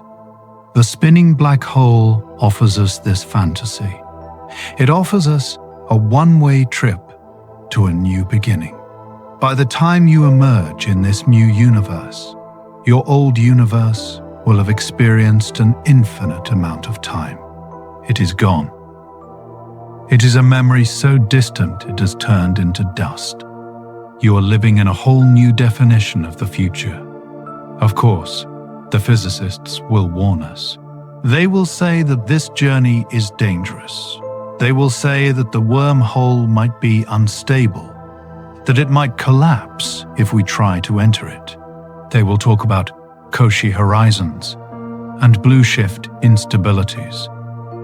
But tonight, we are not engineers. We are dreamers. And in our dream, the passage holds. The tunnel stays open. We drift through the ring, and we find ourselves in that parallel place. The light here feels softer. The gravity feels gentler. It is a universe that has not yet been written on. It is an infinite library of empty pages waiting for you to rest your head. As we float in this new space, we realize that the universe is not just one room. It is a mansion. It is a labyrinth of rooms connected by trapdoors and secret slides. Every black hole is a potential doorway. Every spinning star is a potential key. We are not trapped in our reality. Our minds, at least, are free to wander the corridors of the multiverse. This idea of the multiverse, of many universes existing side by side or linked by these hidden tunnels, is one of the most comforting thoughts in science. It suggests that our reality is just one option among many. If things feel heavy here, if things feel difficult, it is soothing to know that there might be another version of reality where things are lighter, where things are easier. Maybe when we sleep, we are taking a small journey through a wormhole. We close our eyes in one world and we wake up in another. The morning sun feels different. The air feels new. We have traveled through the ring of the night and arrived in a fresh moment. So, let yourself enter the wormhole now. Let your bed be the ship. Let your blanket be the hull. You are entering the inner horizon of sleep. The spinning of the world is slowing down. The dizziness of the day is fading. You are passing through the ring. Leave the baggage of Region 1 behind. Leave the worries of the past universe behind. They cannot follow you through the singularity. They are too heavy. They are too wide to fit through the ring. Only you can pass. Only your quiet, weightless consciousness. You are slipping through the hidden passage. It is dark, warm, and silent. On the other side, the white hole of dreams is waiting to catch you. It will catch you softly. It will cushion your landing. And as you drift in this transition, between the world that was and the world that will be, you can feel the vast, complex, and beautiful machinery of the cosmos working silently around you. It is all geometry. It is all smooth curves and flowing lines. There are no sharp edges here. There are only loops. Loops of time, loops of space, loops of gravity. We are weaving our way through the fabric of the night, guided by the unseen laws of the spinning dark. We have traveled far. We have seen the inside of stars. We have seen the edges of time. We have slid through the secret tunnels. But there is one more mystery we must touch before we rest completely. We must ask, why is this machinery here? Why is the universe built this way? Why is there a universe at all? We have spoken of gravity and light and black holes, but there is a force we have barely mentioned, a force that pushes the entire stage apart, a force that allows the play to happen. We must turn our gaze to the gentle push, the dark energy.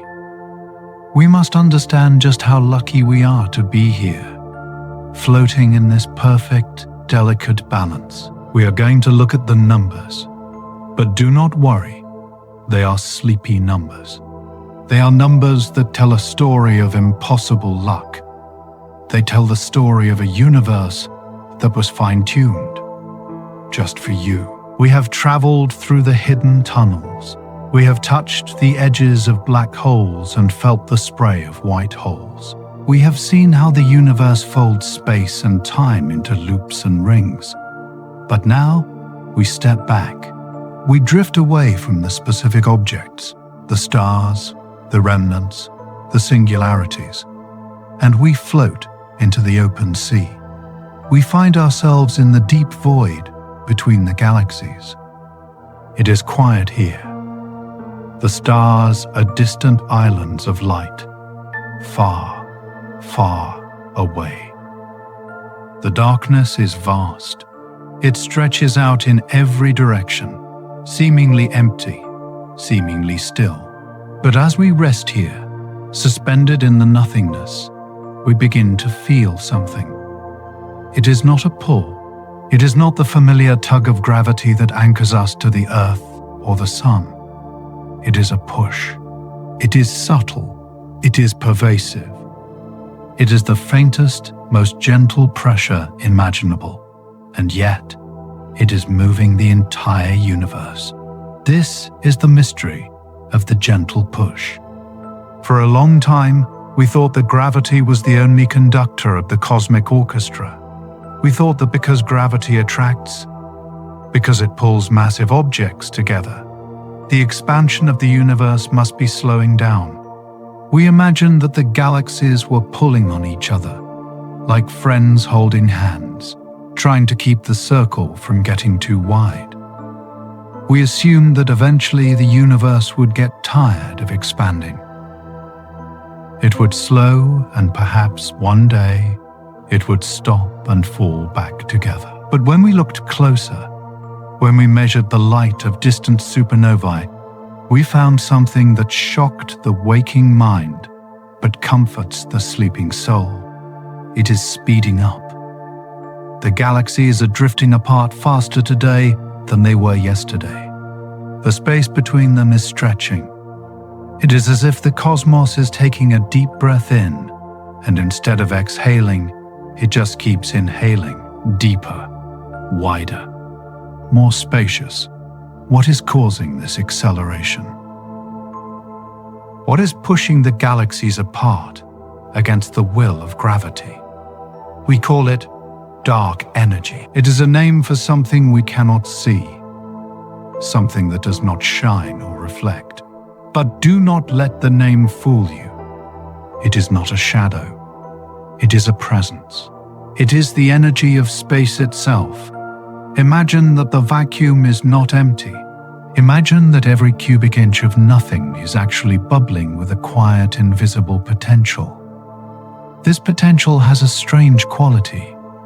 It exerts a negative pressure. We spoke of pressure before, inside the stars, but this is different. This is a pressure that acts like a kind of anti-gravity. It does not pull, it pushes. It pushes space to create more space. And the more space it creates, the more dark energy there is, and the more it pushes. It is a self-sustaining cycle of gentleness. Think of it as the universe making room. It is making room for you. It is expanding the walls of existence so that nothing feels crowded. It is ensuring that there is always enough silence, always enough void, always enough distance between the noise of one galaxy and the noise of another. But here is the true miracle of this force. Here is the reason we can sleep soundly tonight. It is the Goldilocks nature of the push. It is just right. When scientists try to calculate how strong this dark energy should be, using their best theories of quantum mechanics, they come up with a number that is enormous. They predict a chaotic, violent energy that should be tearing the universe apart at the seams. According to the math, the energy density should be a number with more than 100 zeros behind it. If this prediction were true, the gentle push would be a violent shove. It would not just separate galaxies, it would separate stars. It would separate planets. It would rip atoms apart. In that version of the universe, no stars could form. No planets could coalesce. No life could arise to wonder about it. There would be no you. There would be no bed. There would be no sleep. Just a shredded, empty void, expanding at a terrifying speed. But that is not where we live. When we look at the real universe, we measure the dark energy density, and we find a number that is incredibly, impossibly small. It is close to zero. It is a whisper compared to the shout that the theories predicted. It is 10 to the power of -9 joules per cubic meter, a tiny, delicate fraction. And on the other hand, consider what would happen if the number were just a little bit different in the other direction. What if the dark energy were negative? What if it joined forces with gravity instead of fighting it? Then the universe would not expand. It would contract. The push would become a pull. The cosmos would rapidly reverse its course, rushing inward, crushing all matter back into a hot, dense singularity in a big crunch. Again, there would be no time for life, no time for quiet evenings. The story would end before it began. But we are here. We are floating in a universe where the value of dark energy is tuned to a level of precision that is staggering. It is balanced on the edge of a knife. It is just strong enough to prevent the universe from collapsing, but just weak enough to allow gravity to build galaxies, stars, and planets. This is the cosmic coincidence. Some call it luck. Some call it providence. Some call it the anthropic principle. The idea that we see this value because if it were any other value, we wouldn't be here to see it. But tonight, let's just call it a miracle. Let yourself feel the weight of this luck. Out of all the possible universes, out of all the chaotic, short-lived or empty realities that could have existed, you are in the one that works. You are in the one that allows for stability. The universe is expanding, yes, but it is expanding slowly enough that the Milky Way can hold itself together. It is expanding gently enough that the Earth can orbit the Sun without being pulled away. The gentle push is respectful of our boundaries. It pushes the empty space, but it leaves the solid things alone. It is like a parent who widens the house to make room for a growing family, but leaves the children's beds exactly where they are. Feel this gentle expansion in your own body. As you lie there, imagine that the tension in your muscles is like the big crunch. It wants to pull you tight. It wants to curl you into a ball. But the breath of the universe, the dark energy, is flowing through you. It is pushing the tension away. With every exhale, you are expanding, not physically, but energetically. You are taking up your space. You are letting your shoulders widen. You are letting your back broaden against the mattress. You are letting your thoughts drift apart, creating vast, empty spaces between them. The worries that felt so close together, so clustered and heavy, are now being pushed apart by the gentle expansion. They are drifting away from each other. They are becoming isolated islands, too far away to interact, too far away to cause a storm. You are mimicking the cosmos. You are balancing the gravity of your life with the levity of your rest. And just like the universe, you don't need a lot of energy to do this. You just need a tiny amount. A tiny shift in perspective. A tiny whisper of let go. That small value, that 10 circumflex minus 9, is enough to save the world, and a tiny moment of peace is enough to save your night. As we drift in this perfectly tuned void, we can look out at the distant galaxies.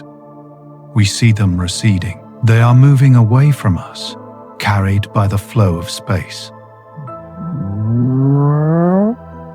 Some might find this sad. They might think the universe is getting lonelier. But in the sleepy view, distance is not loneliness. Distance is privacy. Distance is quiet. The universe is giving every galaxy its own room. It is ensuring that we are not crowded by our neighbors. Andromeda is close, yes, but the others are keeping their respectful distance. We are safe in our local patch of space-time. We are safe in our Goldilocks zone. We are lucky. We are so incredibly lucky. Think of the odds.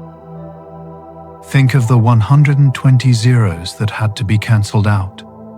Think of the roulette wheel of physics spinning 1 billion times and landing on the one single number that allows you to have a pillow, a blanket, and a beating heart. You are the winner of the cosmic lottery, and the prize is this moment. The prize is this breath. The prize is the ability to close your eyes and know that the ground will not crumble, the sky will not fall, and the stars will not be ripped away. The structure holds. The balance holds. Why is it this way? Why did we get so lucky? Maybe it is just chance. Or maybe, as some sleepy scientists suggest, we are not the only ones. Maybe there are other universes out there. Universes where the number was wrong. Universes that collapsed in an instant or ripped apart in a flash. Dead, silent bubbles in the foam of reality. And maybe, just maybe, there are infinite universes. An infinite multiverse where every number is tried, every possibility is played out. If that is true, then our existence is inevitable. In an infinite book, every story must be written eventually, and your story, the story of a soul resting on a small blue planet, wondering about the stars, is one of the most beautiful chapters. So, accept the gentle push. Do not fight the expansion of sleep. Let it widen your awareness until the edges dissolve. Let it push the world away until it is just a speck in the distance. You are the center of your own expanding universe. And everything is exactly as it should be. The gravity holds you down. The energy pushes you out. You are floating in the perfect balance. We have seen the unseen. We have felt the forces that sculpt the dark.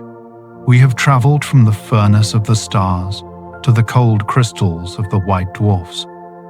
We have dived into the dense ocean of the Neutron star and floated in the vacuum heart of the Gravastar. We have fallen into the black hole and bounced out of the white hole. We have slipped through the ring of the wormhole and found ourselves in the arms of the multiverse. And finally, we have felt the breath of the cosmos itself, making room for us to rest. The journey of the mind is nearly complete. The facts have been spun into a web of dreams. The library of the universe is vast, and we have wandered through its aisles, touching the spines of the books, reading the titles of the mysteries. But now, the lights in the library are dimming. The librarian is whispering, "Hush, it is time to close the book. It is time to leave the theoretical and return to the physical. It is time to come home. We are ready for the final drift. We are ready to turn the page from wondering to sleeping." We have traveled a long way together tonight. We have floated through the veins of stars and slipped through the trapdoors of black holes. We have marveled at the gentle push of the dark energy that holds our universe open like a flower in bloom. But there is one final thought that lingers. A thought that arises when we realize just how lucky we are to be here, in this perfectly balanced, perfectly tuned reality. We asked, was it a coincidence? Was it luck? Or was it something else? To answer this, we must expand our view one last time. We must zoom out until our entire universe, with all its galaxies, its history, its vastness, becomes just a single speck of dust in a much larger room. We enter the realm of the multiverse. Imagine, if you will, a library. This is not a library made of brick and mortar. It has no roof, and it has no walls. It is an infinite space, stretching out forever in all directions. And floating in this space, like glowing lanterns, are the books. Each book is a universe. Our universe, the one we have been exploring tonight. The one with the Milky Way and the Earth and your bedroom, is just one single volume in this endless collection. It is a beautiful volume, certainly. It is written with the ink of light and bound with the laws of gravity. But it is not the only story being told. Physicists, in their quiet moments of speculation, have dreamed of this library. They call it by many names, but the feeling is always the same. The feeling of infinite possibility. Why is our universe so perfect for life? Why is the dark energy just right? In the library, the answer is simple. Because every version exists. Somewhere, on a distant shelf, there is a universe where the dark energy was too strong. In that book, the pages are blank. The galaxies were torn apart before they could form. It is a story of emptiness, a short, silent poem of expansion. On another shelf, there is a universe where the gravity was too heavy. That book snaps shut the moment it is opened. The cosmos collapses back into a singularity before a single star can shine. There are billions of broken books, billions of silent stories. But because the library is infinite, there must be a book where the numbers align. There must be a book where the balance is struck. And because you are here, reading the story, you must be living in that book. It is not magic. It is inevitability. If you roll the dice enough times, if you roll them for eternity, eventually you will roll a perfect sequence. Eventually, you will get the universe that allows you to sleep. Let us wander through this library for a while. Let us look at the different sections, the different kinds of multiverses that might exist in the dark. First, there is the section of time. This is the multiverse of cycles. Some theories suggest that the universe is like a great lung. It breathes in and it breathes out. A Big Bang starts the story. The universe expands, stars burn, life evolves. And then, perhaps billions of years later, it begins to contract. It falls back into a big crunch. The book closes. But then, the lung fills again. A new Big Bang occurs. A new universe is born from the ashes of the old. Perhaps the laws of physics are shuffled each time, like a deck of cards. In one cycle, gravity is weak.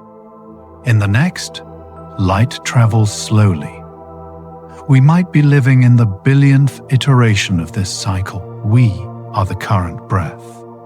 There is a deep, rhythmic comfort in this idea. It means that nothing is ever truly finished.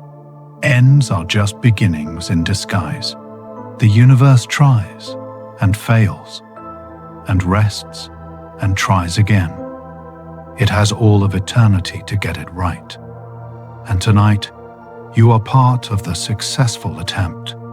You are the result of eons of practice. Then there is the section of space. Imagine that our universe is a bubble. We live inside this bubble, and we can only see as far as its walls. The cosmic horizon. Light takes time to travel, so we can only see things that are close enough for their light to have reached us since the beginning of time. But what lies outside the bubble? The theory of eternal inflation suggests that the space outside our bubble is still expanding, wildly and rapidly. And in that vast expanding foam, other bubbles are forming. Far away, so far that we could never reach them, even if we traveled at the speed of light. There are other pocket universes. They are drifting in the same sea of dark energy, but they are separate from us. They are like ships passing in the night, separated by an ocean of space. In some of those bubbles, physics might be different. Maybe there are no stars, only vast clouds of glowing gas. Maybe there are no atoms, only pure energy singing in the void. Or maybe, just maybe, there is a bubble that looks exactly like ours. In an infinite foam, patterns must repeat. If you go far enough, you might find another Milky Way. Another Earth, another you, lying in bed, wondering about the stars. It is a strange thought, but not a lonely one. It connects us to a grander web of existence. We are not an isolated accident. We are a recurring motif in the masterpiece of reality. And finally, we arrive at the most mysterious section of the library. The section of shadows. This is the quantum multiverse, the many worlds. This theory comes from the tiny, shimmering world of atoms. In the quantum realm, particles do not make decisions until they are watched. A particle can be here and there at the same time. It can be spinning up and spinning down. It exists in a cloud of probabilities, but when we interact with it, the cloud collapses. The particle chooses, or does it? The many worlds interpretation suggests that the particle does not choose. It does both. But to do both, the universe must split. Imagine a tree branching. Every time a quantum event happens, every time a photon hits a leaf, every time an electron jumps an orbit, the trunk of reality splits into two branches. In one branch, the event happened one way. In the other branch, it happened the other way. Both branches are real. Both branches continue to grow, creating their own history, their own future. This means that right now, surrounding you like invisible ghosts, are the other branches of the universe. There is a branch where you went to sleep an hour ago. There is a branch where you chose a different career, lived in a different city, met different people. This idea can feel overwhelming to the awake mind, which wants to know which one is real. But to the sleepy mind, it is a source of profound relief. Think about the regrets you carry, the what-ifs, the choices you worry you got wrong, the mistakes you think you made. In the infinite library, those mistakes are just one page in one book. In another book, you got it right. In another branch, you took the other path. You said the right thing. You made the perfect choice. Every possibility is played out somewhere. Every potential is fulfilled. This means you do not have to carry the weight of what could have been. It already is, somewhere else. You don't have to hold on to it. You can let it go. You can focus simply on this branch, this moment, this breath. Of all the infinite versions of you, the one that matters right now is the one lying in this bed, the one listening to this voice, the one who is safe, warm, and ready to rest. The other versions are doing fine. They are living their lives in the quantum shadows. You don't need to worry about them. Your only job is to be here. The multiverse is a safety net. It ensures that nothing is ever wasted. No path is ever truly closed. It creates a sense of abundance. The universe is not scarce. It is not stingy with existence. It is generous. It spills over with life and light and possibility. And as we drift through these aisles of infinity, we realize something else. If there are infinite universes, then there is no pressure on this one to be perfect. It's okay if today wasn't perfect. It's okay if you were tired, or grumpy, or unproductive. In the grand scheme of the multiverse, this day is just a tiny ripple in an endless ocean. It doesn't have to bear the weight of meaning. It can just be a Tuesday.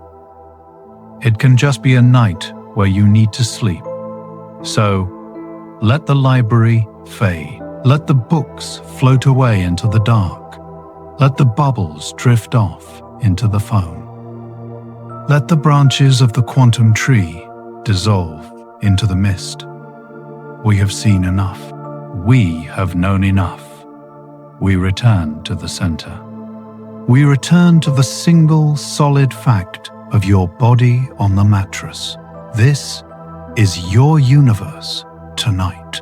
It is small, it is quiet, it is bounded by the four walls of your room and the warmth of your blanket. And that is enough. You don't need to understand the math of the multiverse to feel the comfort of the pillow. You don't need to solve the equations of dark energy to feel the gravity holding you down. The science is done. The theories are resting. The spinning black holes have slowed to a halt. The white holes have finished their exhale. The wormholes are closed. There is only the silence. The deep, rich, velvety silence that existed before the stars and will exist long after them. We are back in the AstroSleep capsule, drifting gently toward the shores of sleep. The journey of the mind has ended, and the journey of the dream is about to begin. You have been a wonderful traveler. You have looked into the abyss and found it filled with light. You have looked into the void and found it filled with energy. Now, you can close your eyes to the outer world completely. The unseen universe is safe. It will take care of itself while you sleep. The stars will keep burning. The gravity will keep holding. The dark energy will keep pushing. You are free to let go. Why? And now, we return.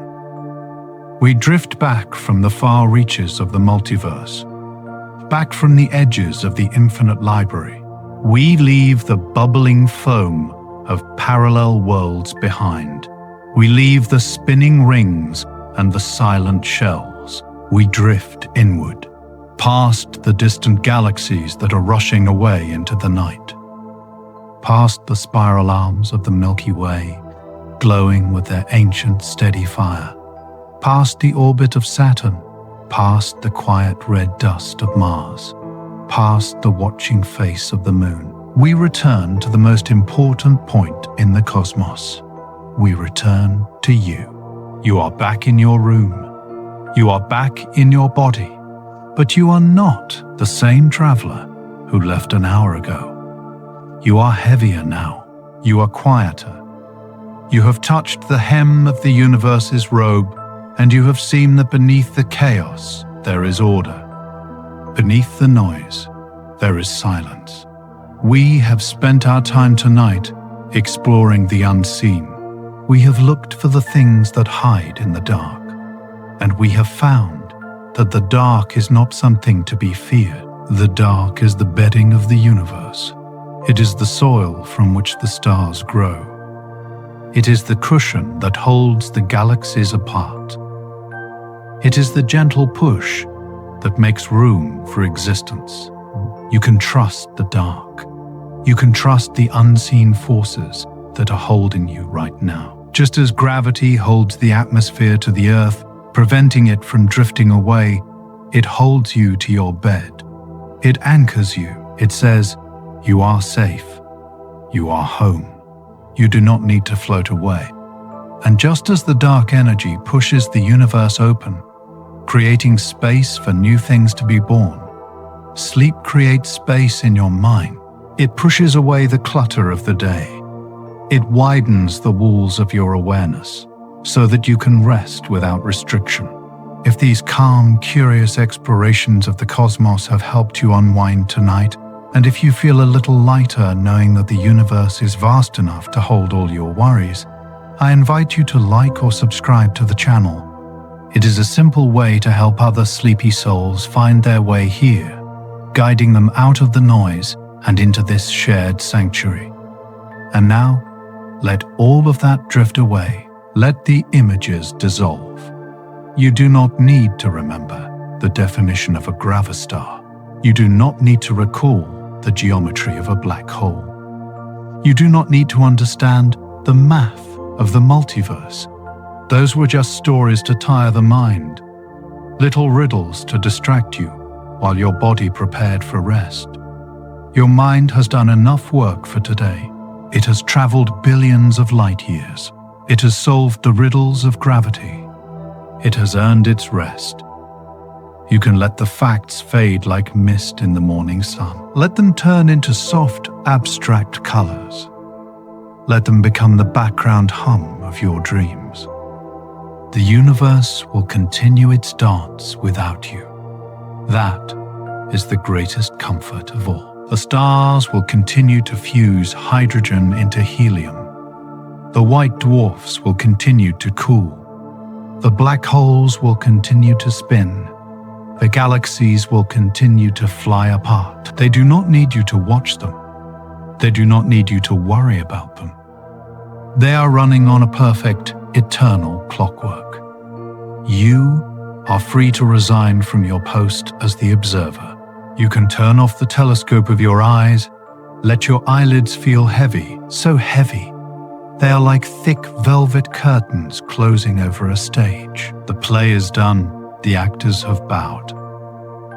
The theater is dark. Turn your attention to your breath one last time. In and out, the cosmic breath, the expansion and the contraction. Feel that rhythm in your chest. It is the same rhythm that powers the stars. You are made of the same stuff as the nebulae. The atoms in your hand were forged in the hearts of ancient suns. You are not separate from this vastness. You are a piece of it. You are a child of the cosmos, resting in the cradle of gravity. Let your shoulders sink a little deeper. Let your hands uncurl completely. Let your legs turn to stone, heavy, warm, sinking stone. There is nothing left to do. There is nowhere left to go. The past is a white hole, blowing away from you. The future is a black hole, waiting for you to arrive in its own time. But here, in the center, in the singularity of the present moment, there is only peace. There is only the soft, dark waters of sleep rising up to meet you. Let yourself fall into them. Do not fight the current. Let it carry you. Let it take you to the inner horizon, to the place where time stops, to the place where the noise ends. You are safe. You are loved by the gravity that holds you. You are protected by the shell of the night. Drift now. Float. Sink. The stars are watching over you, silent and steady. The universe is holding its breath. Close your eyes, rest, and dream of a quiet, radiant sea of stars.